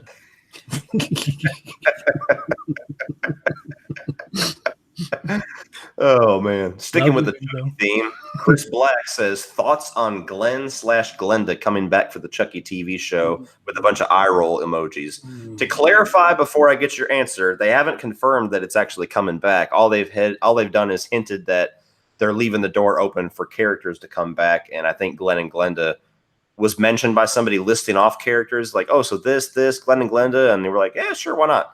So I don't think they're going to lead with that. I think it's going to be like, that's the one character that they seem to be kind of wanting to forget. So I don't know. Mancini, possible, but operating under the assumption that they would do that. What's your response? Yeah, to kind of piggyback with what we started talking about earlier with the outrage. A lot of I've seen, not a lot. I've seen comments where people are pissed that fans want to see Glenn/Glenda off dead because of the trans element, and I think that is ridiculous. And I think because of that, they might protect the character where it's just like, it's a shitty character. Like, never mind this fucking right. Character's terrible. Fucking character's terrible. I don't care about the social aspect, even though I brought it up. I think in today's day and age, I don't know if you can give that character the proper due. I mean, look, of course somebody said that. And it's not even one person. I've seen it a couple of times, actually. Yeah, whatever. Those people can suck my asshole. Got Glenn. Okay, so let's look at Glenn as a character. You have this weird-looking fucking doll that, for some reason, has a British voice because they wanted to have whatever his name voice the character. Yes, I know in the opening it's in London or something like that, but still. Yeah, that for some reason has a British voice, so it's odd to have him with Chucky and Tiffany. He pisses himself numerous times throughout the movie. He's skittish. He's scared of everything. The humor involved with the character, and then he has a sudden split personality where he's suddenly a girl now, and the girl is the psychotic version of him. And everything about that character is like a checkbox of horrible ideas. Down. Oh, and it just happens to involve a somewhat message towards transgender or sexual confusion, and a bad one at that, because like you said, it's the female version is Psycho. So why would you want that associated with? I don't know. Fuck it. Yeah, and at the end of Seed of Chucky, yes, we all want to forget that movie, but continuity-wise, Glenn and Glenda are now two separate people. They got put into two different bodies. So you have Glenn, who is the nice, gentle child, and you have Glenda, who's the fucking whack job that kills people. And Jennifer Tiffany has to cover up. So if you bring back those characters, you're bringing back two separate characters. You're not going to bring back a transgender character. So your fucking argument is mute right there. Child's Play prequel, his real life as a killer. Tim Jenkins, 502, $2. Thank you. I'm not sure what he's asking, but thank you, Tim. Yep. Mother Mayhem. I'm completely pro trans rights. Glenn and Glenda was horrible. Right. There you go. Right. That's coming from one. Horrible representation. Yes, I agree. I hope they call the TV series Life of Chucky instead of just Chucky. So yeah, that's the working title of it right now is just Chucky, which to me is kind of safe, obvious. Right. Chucky. Oh, okay, cool. Is that it? Is that it for the news? That's all you got, huh? White Tim. Okay. White Tim. Glenn and Glenda set back trans rights 100 years. Right. See? You're not wrong. Multiple personality disorder. Yeah. That was the Emily gets really worked up about some of that stuff too, and it's bad representation. Somebody just posted a question, which is actually a nice little transition for something I was going to ask you off air, but I'll ask you on air to put you on the spot. So they ask 6 inches hard. Wait. Yeah. Favorite Tarantino movies. I actually have a patron request to do top 5 Tarantino movies, and I thought it would work better as a collab or a live stream. So do you have any interest? Are the nipples hard for that idea? Dude, like I said, I was 6 inches erect before you asked the question. So all right, cool. So we're not going to answer that question, Nick the Music Nerd, but look forward to that. I don't know if it might be a live stream, but we're going to do top 5 Tarantino movies, me and CP. Maybe we'll get Brian in on it if he's awake. Yeah. That'd be fun. Yeah. Oh, I missed the Ghostbusters talk. Yeah, dial it back because we talked about it pretty at length. Would you guys see a Jeepers Creepers 4 written by the guy who wrote It 2017? Kind of a who's directing it? Yeah, that's the big thing. I'll say this. I'll see a Jeepers Creepers 4 as long as Victor Salva doesn't have his hands anywhere near it. And it's not for the controversial reason of, they've gotten worse. They've gotten really bad. The quality drop off on those films is astounding. The first one is probably my favorite, like postmodern horror film, if not up there.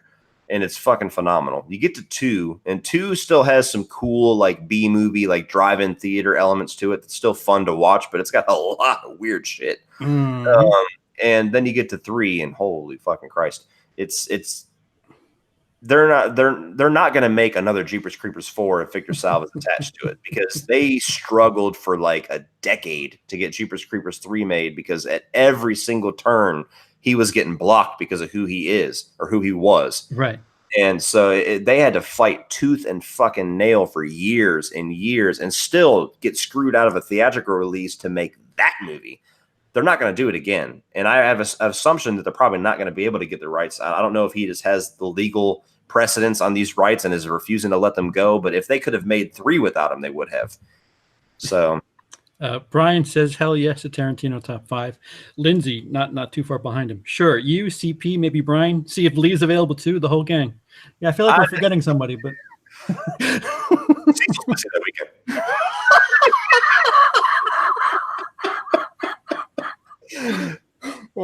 yeah. Lindsay, I would welcome everybody to do it. I wasn't excluding you. I know you've had laptop issues and things. So the baby thing. So I promise that was not a slight to her. I'll moderate the chat. There you go. So there you can. Lindsay doesn't really. She's not up on the modern stuff too. Oh, Tarantino wasn't modern. I guess I always associate Lindsay with horror and that's the other thing. I've never heard Lindsay say anything about Tarantino. So if you're a Tarantino nut, then absolutely. Cool kids only, Lindsay. Not if you're gonna shit on Tarantino.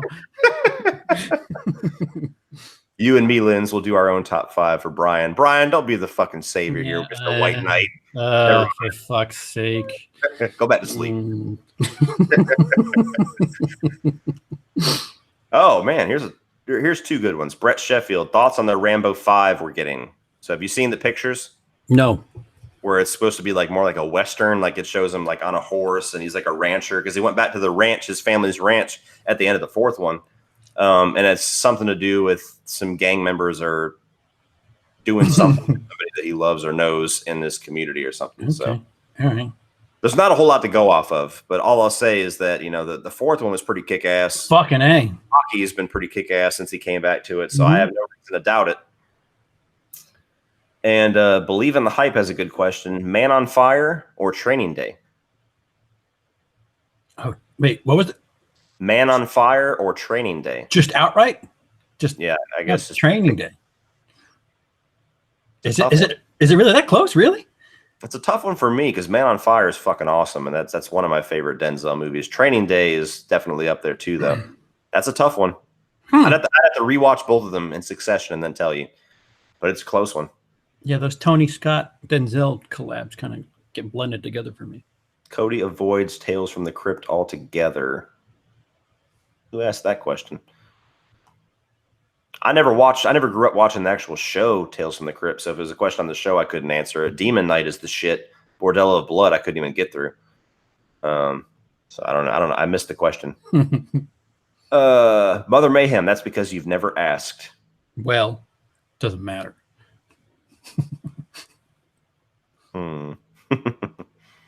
It's an open-ended invitation, Lindsay. I don't have to invite you or say online. You can just show up. I'll be like, oh, hey, she's here. Brian Lomax, The Hurricane is my favorite Denzel movie. I've actually never seen The Hurricane. That's where he played the boxer that was wrongly accused of murder, right? Pretty good. I mean, I assume Brian thinks it's good. Denzel, man. Brian likes a movie with a black guy? Wait, what? Sorry, Brian. I'm going to have to put a video together of how this joke started. And so there's proper context around it. You'll have to cut like the past 18 5 episodes of Scream Stream. Denzel, that would be a good one for like a top 5. Denzel has not had a whole lot of misses. Right. He got like Training Day, Man on Fire. You get into stuff like Remember the Roman Titan. Israel, whatever the fuck that movie where he was a quirky lawyer. Not a great movie, but he drags that movie. Like it's considerably better because of him. Oh yeah, exactly. I mean, he's very few misses for the fucking the Equalizer movies. I love both of those. Like that was one of my favorite movies last year. So he's one of those guys that just if he's in it, I'm like, oh, this must be legit. Let me see. Lindsay, you said you'd never heard if I liked Tarantino. I was joking with the you never asked. God, Karen, you're so stupid. I got that. You're mishearing me. I followed the, oh, yeah, we never asked, haha, with it's an open entertainment. Not you never asked you to join. God, Karen.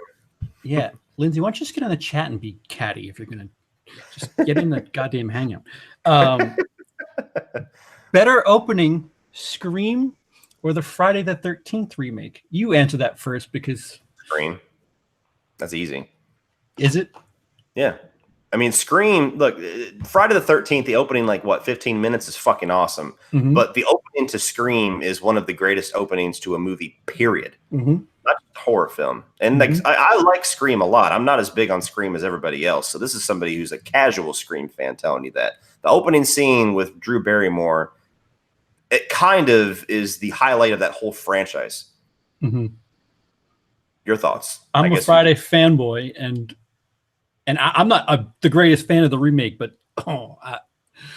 that opening 15 minutes was quite all right.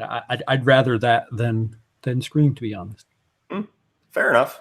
Totally different approaches. It's either keep seeing people get fucked up or seeing going against the grain with what you expect. Nathan Oswald. Nathan Oswald, what was Tony Scott smoking when he decided to film Unstoppable with headache-inducing cinematography? I've only seen that movie once, so I can't really... His style got very kind of frantic like that on his last 2 or 3 films. What was it? I could say a really distasteful joke right now, too. It's really bad. Go ahead. Well, it turns out he committed suicide because he found out that he had brain cancer. Well, that would explain all the. Oh, wow. See, it was Cody's fault. I wasn't going to say it. He told me to say it. Nobody hates. But yeah, his last couple of films kind of had that same style to it. The Taking a Pelham 1, 2, 3 kind of had a little bit of that. Unstoppable. That whole handheld movement that's going on. Can we just put the cameras back on tripods? Like, why do all movies have to have that jitter? Oh, dude, I fucking hate that. Like Jason Bourne. Oh, yeah. That is the first movie I ever literally got sick watching from all the frantic. Yeah. See the fight scene, see how cool it is? No, I don't see shit. Yeah, for like if you're gonna do it for like a scene or something or like a moment, it's one thing to be a gimmick, but to make an entire movie with that fucking, my dad's holding the camera shit, like okay. Ugh. Professionals, huh? Okay. Exactly. Lick my balls, CP. That's not a question. Do you break him out, fella? Mother Mayhem. Do you think horror films should have a connected universe, almost like Marvel, like Freddy, Jason, Ash, etc.? You want to take that one? Because I have a pretty passionate stance on that one. You better do it right. If you do it, that's ambitious. Like they really shoehorned Freddy vs. Jason. You kind of have a preview of that. Freddy vs. Jason. What? So Elm Street in generic town here was walkable from Crystal Lake, and like a lot of conveniences were made to make that movie. So if you have the foresight that Marvel does, which you won't, because no studio is going to put extended money into a horror universe. So Universal tried it and failed once. So I don't know. It would have to be done really well, and I'm skeptical to say the least. Never. For two reasons. One is that, look, we are lucky, damn lucky, that Freddy vs. Jason came out the quality that it did. And a lot of people still don't even like that movie. Yeah. You know what I mean? Like the amount of script changes and directors changes, like the development hell that it went under. I think it's absolutely blast. It's one of my favorites of both franchises, but a lot of people still don't like it. And that was probably about as good as you're going to get with any of those concepts. Somebody versus somebody. Mm-hmm. Making it all a shared universe where Freddy, Jason, Michael, Ash, Pinhead, Chucky are all in the same universe. The problem you're going to have with that is, in order for that to work, they all have to be under the same umbrella. They all have to be owned by Blumhouse, so they all have to be owned by New Line or whoever the fuck.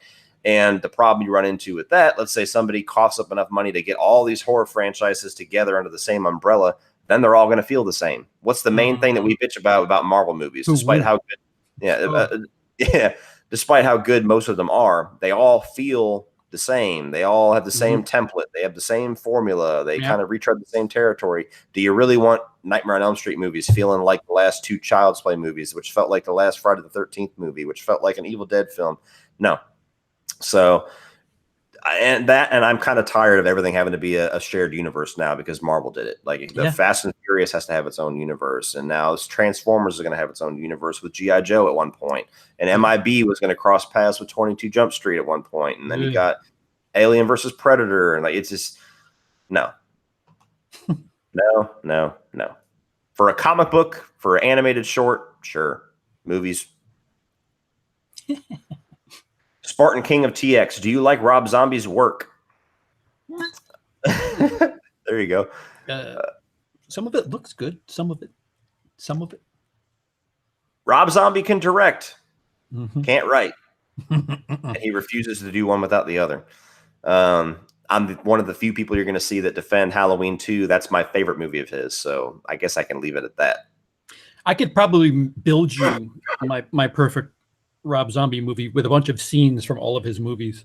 Yeah. They won't make sense pushed together, but.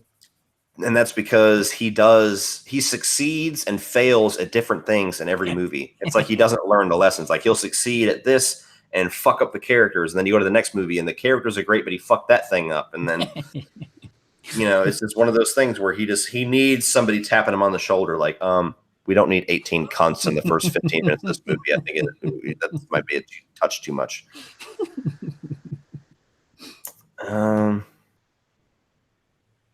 I lost my place again. Fuck it. Thoughts on the recent Planet of the Apes trilogy that we got from Brett Sheffield? So, Rise of the Planet of the Apes, Dawn of the Planet of the Apes, and War of the Planet of the Apes. Great. Really, really great. Phenomenal. Yeah. Yep. Dawn of the Planet of the Apes. When I did my top 5 sci-fi sequels with Brian, I think it was number 3.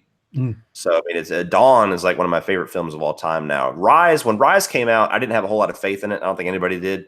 They're like another reboot of this franchise. And the last piece that we had was the Tim Burton one. So you get Rise, and everybody was like, "Holy shit, that was really good." Yeah. And then you get to Dawn, and you're like, "Well, as long as it's as good as Rise, we should be okay, or close to as good." And Dawn is like twice the film that Rise was. Right. War was a slight step down from Dawn to me, just because of a couple of choices. I thought it was a little. The whole voice loss virus thing was a little convenient. A couple other small things, but it's still a damn good movie. So yeah, that whole trilogy is fucking great. I'll prefer any of those 3 movies to any of the originals, even the first one.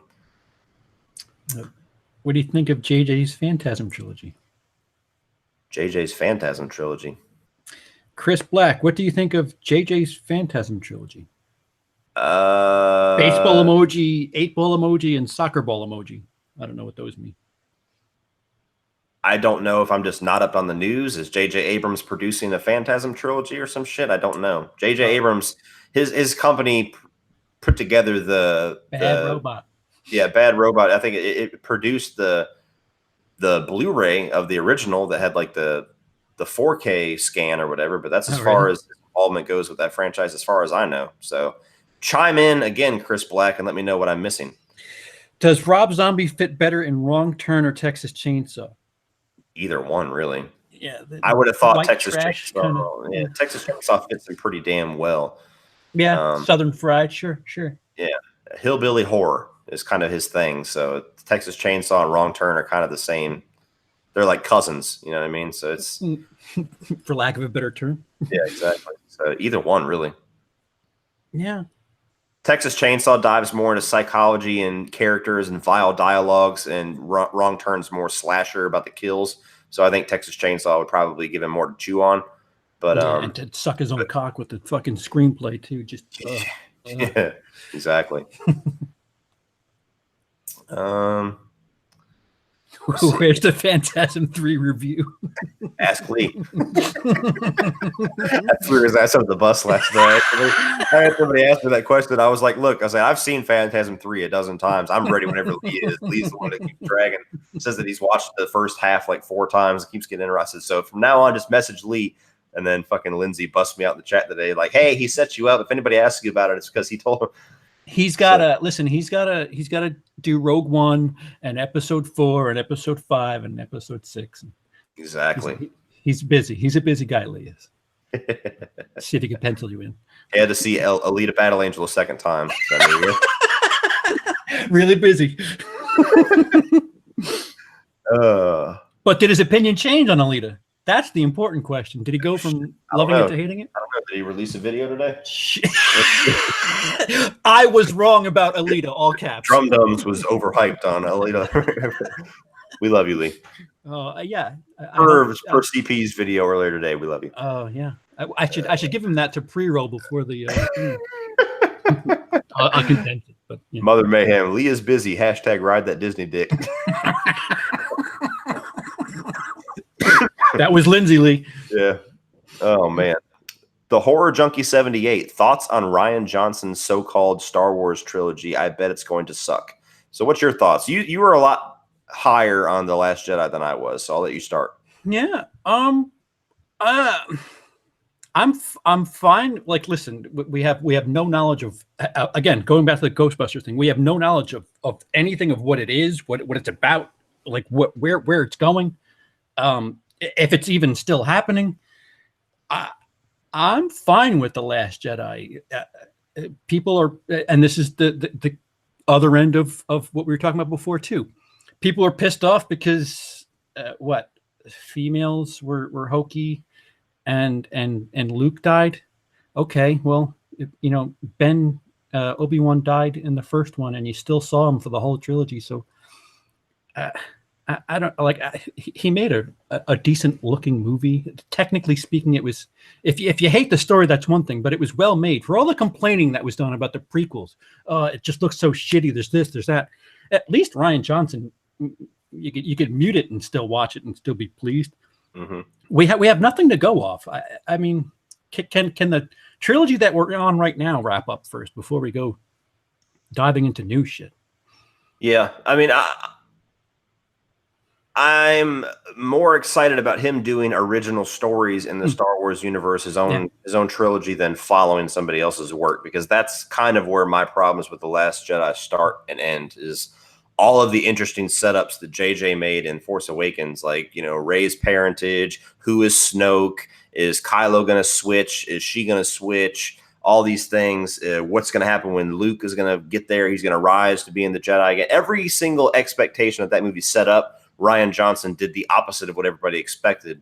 And some people liked that subverting expectations, and some of things can certainly be good like that. For me, it felt like everything that I thought was going to happen was cooler than what actually happened.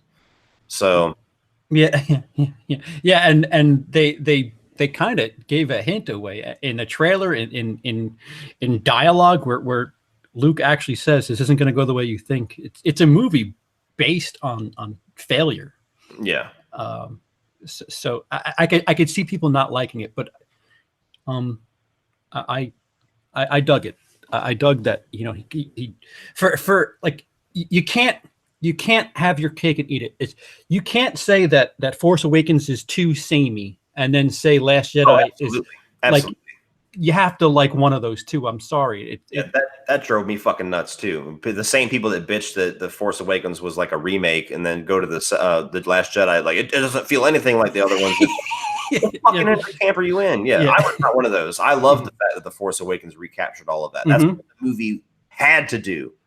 Everybody that bitched that, these prequels don't feel anything like Star Wars, then you get the Force Awakens, this feels too much like Star Wars. It's like, what the fuck, dude? But yeah, there's definitely some stupid shit as far as arguments towards that movie. Mine is literally just that. Like, to some of the side plot with Finn, I didn't like at all. The whole romance with him and the one casino thing was a little.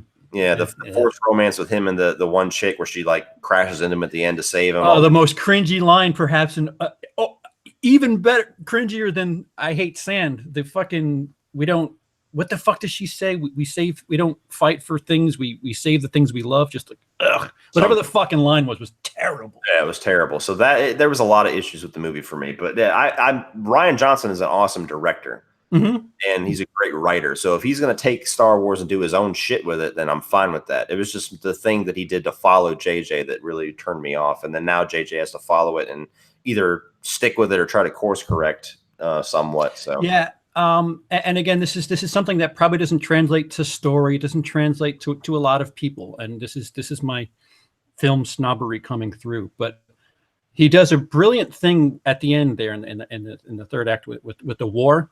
He gets around being able to actually show you blood, and the planet is red salt or something like that. So you have this aftermath of this war scene, and it's just fucking red sand all over the place. But if you look at it, if you give a first glance, it looks like a bloody battlefield. And it was a neat little thing that he did to the color red is just so dominant in that movie. Just sorry. Don't get me started on Star Wars. I'll be going 4 hours. Speaking of that, I'm going to try to wrap up around 11:30. So let's take 5 more. Okay. Let's see here. We'll pick out some good ones. You go ahead and pick out one. We'll go back and forth. You pick one, and then that way you'll end up with 3. I'll end up with 2. Oh no. No pressure. How hard would it have been to put Han, Luke, and Leia on the screen again?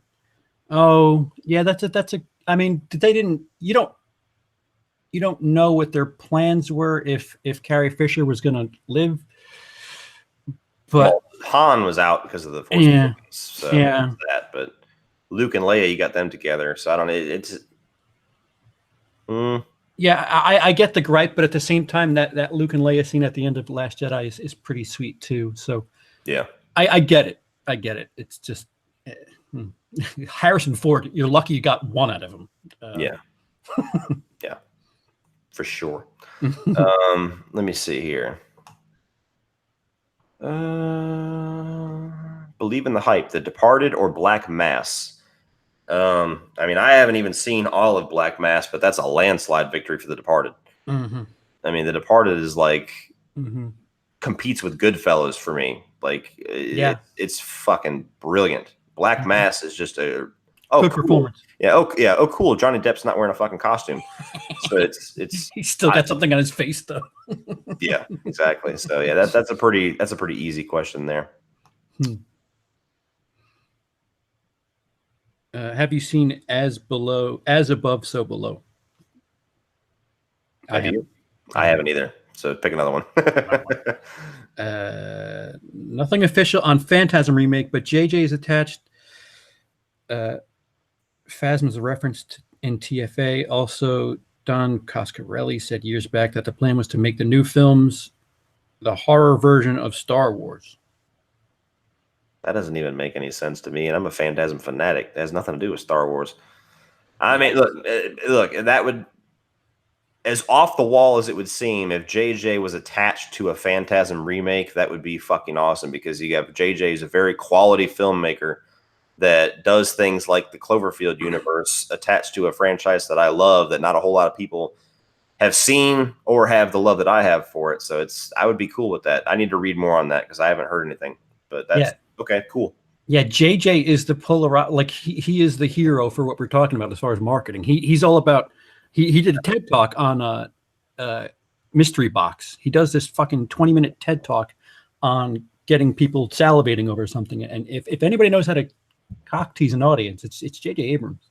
Mm-hmm. Absolutely. Lindsay had one for you. You said yesterday you like Supernatural. Favorite episode or season? Favorite season is season 4, which is the one where they introduced angels, and it totally changed the dynamic of the show because it was like 3 seasons of just demons. So angels was a huge thing. Castiel was great. There's tons of great episodes of season 4. My favorite episode, though, is in season 3, and it's the mystery spot episode, where it's like the Groundhog Day episode. I don't know if you've seen it, CP, but basically it's kind of like Happy Death Day, actually. They go to investigate this little mystery spot. It's like this little fun house, and Dean, the older brother, gets killed. And then Sam wakes up, and it's the same thing every day. And there's a song playing on the radio. It's the heat of the moment. Every day he wakes up, it's the heat of the moment. And he gets to relive his brother dying over and over. And everything he does to try to save him makes it worse. Like he gets it's like butterfly effect, sort of. Yeah, like he goes to the mystery spot, and the dude shoots him because he's a trespasser. So then he doesn't take him to the mystery spot. So then this old guy runs him over with a fucking truck. So then he keeps him away from the old guy, and a fucking piano falls on him. Like it's hilarious. So that episode I've rewatched the most. That's my favorite episode, and season 4 is my favorite season. Are you a fan? Have you watched any? My ex-wife quite enjoyed it, and you know, she was watching it towards the end. So yeah, so like out of principle, I'm like, fuck this series. Mm-hmm. But no. Yourself. Yep, exactly. So Mother Mayhem gets to the episode I'm talking about. Do 2 more. Shit, somebody had a pretty decent. What do you prefer, grounded in reality horror movies or supernatural horror movies? If you could choose only one.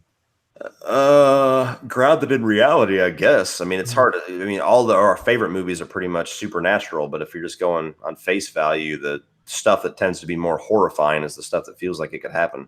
Right. So, I mean, it depends on how you feel about ghosts and shit, but yeah, I like grounded in reality. The fact that, you know, dismissing stuff like crazed undead killer, but like, you know, fucking Texas Chainsaw Massacre, a dude running around, and that shit can happen. That's pretty scary. Scream, that shit could happen. That's quite frightening. Yeah, exactly. So yeah, I would say that, just kind of an off the cuff answer. Let me see.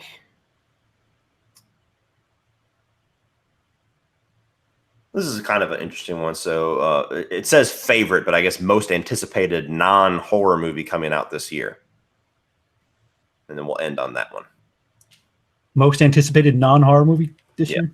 Mm-hmm. I'm not going to say that the easy pick, because I'm a Star Wars kid, and we're getting one in December. So non-horror. Let me shit. let me pull up a list right now so I can answer effectively. Yeah. So while you're doing that, I'll say I really want to know what else is coming out, but Star Wars, obviously, for me, it's not close. I enjoy both Force Awakens and Last Jedi, and I really am all about what they're doing with the Kylo character. I want to see how his arc ends. And Rey, who happens to be a girl, another great character. It's neat to see these new characters holding their own, and I'm curious to see where they go with them. Yeah. I'm trying to find, like, I'm sure there's like the one that would be like the obvious choice, but like just kind of throwing some out there. Aladdin, I'm really looking forward to because I've always loved Aladdin. Even after the Will Smith. Have you seen Will Smith? I'm cautiously optimistic. Okay. But yeah, so that I mean, obviously people are excited for Avengers Endgame. That's a big high one up there. I'm going to throw out an off the cuff answer just to talk about it for a bit. So we have the guy who made Bone Tomahawk and Brawl in Cell Block 99. He's got a movie coming out this year that was supposed to come out last year called Dragged Across Concrete, which I haven't seen the trailer yet. I'm probably going to do that after we get off of here, actually, because I forgot that it was even online. But it's Vince Vaughn and Mel Gibson essentially in like a dirty cop movie, something along those lines. I don't know the story, so maybe it's not a dirty cop, but it's going to be a movie by that director with Mel Gibson and Vince Vaughn playing partner cops. Sure. So that to me has just got fuck yeah written all over it, because I wasn't as high on Bone Tomahawk as everybody else, but I fucking loved Brawl in Cell Block 99. I don't know if you saw that one. I did. I really liked Bone Tomahawk. Not as much for Brawl and Cell Block 99. I kind of felt that way when I first watched it because it's a very non-conventional movie. Because it kind of, you read Brawl and Cell Block 99, you assume it's going to be about a brawl in Cell Block 99, and it's not about at all. So it's kind of, when you kind of know what the movie is and where it's going, when you watch it a second time, it's a lot better. It's kind of like 3 separate TV episodes to that movie. Kind of, yeah. So yeah, that's got me really excited, just because, and I'm a big fan of Mel Gibson, so I'm glad that he's kind of gaining Hollywood's forgiveness finally. With after he starred in a few smaller roles, he directed the Hacksaw Ridge, which was one of my favorites that year. So he's great movie, yeah. So and if he could still get work, then hey, some of the stuff doesn't need to be bitched about. Yeah, exactly. Godzilla is something that I could see pleasantly surprising me. I'm not putting too much investment into it, but if it's a good movie, it'll totally win me over. I'm really cautiously optimistic for that, but it is just Godzilla. Yeah, I didn't really care for the Godzilla that came out a couple years ago, but I am looking forward to this one because it looks like it's going to deliver what I kind of wanted more of in the first one. It's going to be more about the monsters fighting and not dick teasing you for an hour and a half. So I'm not really a big kaiju giant monster movie type of guy. I'm really not that. That's not my genre at all. But the trailers for this one so far has got me sold. So I'm looking forward to that one as well. All right, guys. Well, we'll cut it off there. CP, everybody knows you, but for the most part, if you want to chime in and tell us where to find you, what kind of stuff to expect over on your channel, maybe some stuff you got working on now that you got the list out the way. Yeah, please just go watch the list, because fucking I might have put 50 hours of editing into a total of maybe 400 views. Wow. Williscredia is the channel, WILISCREDIA. I don't dabble as heavily into horror as much as Cody and Lee and the rest of them, but I've been kind of painted in a corner where the views are dictating what I do, and I have this series called Who Would Like That, which is a bunch of nefarious, infamous movies that I've covered. Salo, Irreversible, Martyrs. Most recently, I did a Serbian film, and the next one, which I'm working on now, is Cannibal Holocaust. And that's that. Oh, I have my anniversary video, which I shot. Cody might be in it, might not. Who knows? I shot, and it was completely out of focus, so that should be up soon. Yep. So look forward to all of that, guys. As far as stuff that I've got working on, I ended talking about this a little bit on my stream last night. But if you weren't there, basically still just kind of focusing on Patreon requests. So I'm trying to get this list that I have knocked down to at least 4 or 5 before I start doing anything else, because I've neglected my patron requests until it's gotten kind of overwhelming how many I have. So I have coming very soon is where's it at? Satan's Little Helper, which I saw for the very first time. Silver Bullet, which I have not seen for the very first time, but it's going to be a movie that 2 people actually requested. So Satan's Little Helper, first time watch. Silver Bullet, The Crow, Amityville Horror, the original one. Top 5 Tarantino, which me and CP will talk more about once we get offline and kind of get a date hammered out for that. Night of the Creeps, which I actually watched today. And Sinister will be the ones coming up very soon. And that'll knock me down to about 6 requests left. So that's pretty much my focus right now. I keep blending all those Night of movies. Night of the Creeps, Night of the Comet, Night of the Demons. Why too many Night of movies? Sorry. Go ahead. I know. Night of Living Dead. And, yeah. Sorry. Yeah, exactly. So that's pretty much what to expect on my channel, guys, except for like little off the cuff things like this. Live streams are always fun if you just kind of want to throw a video out there on a topic. So look forward to that. And maybe with we'll that, be on Stream next Saturday. Yeah, Friday, hopefully we'll have a stream this weekend. That's always kind of up in the air. It's hard to get all 5 of us on the same page as far as our schedules go. So Lee will put out a little PSA on Twitter, I'm sure, the second we all hammer that date down. But possibly this weekend, a stream. We'll see. But until then, guys, that is pretty much it. Thank you, everybody that chimed in. Thank you to Mother Mayhem and CP for moderating the chat and getting rid of all my clones. And everybody that dropped in a super chat, I appreciate it as always. And until next time, guys, we'll see you later.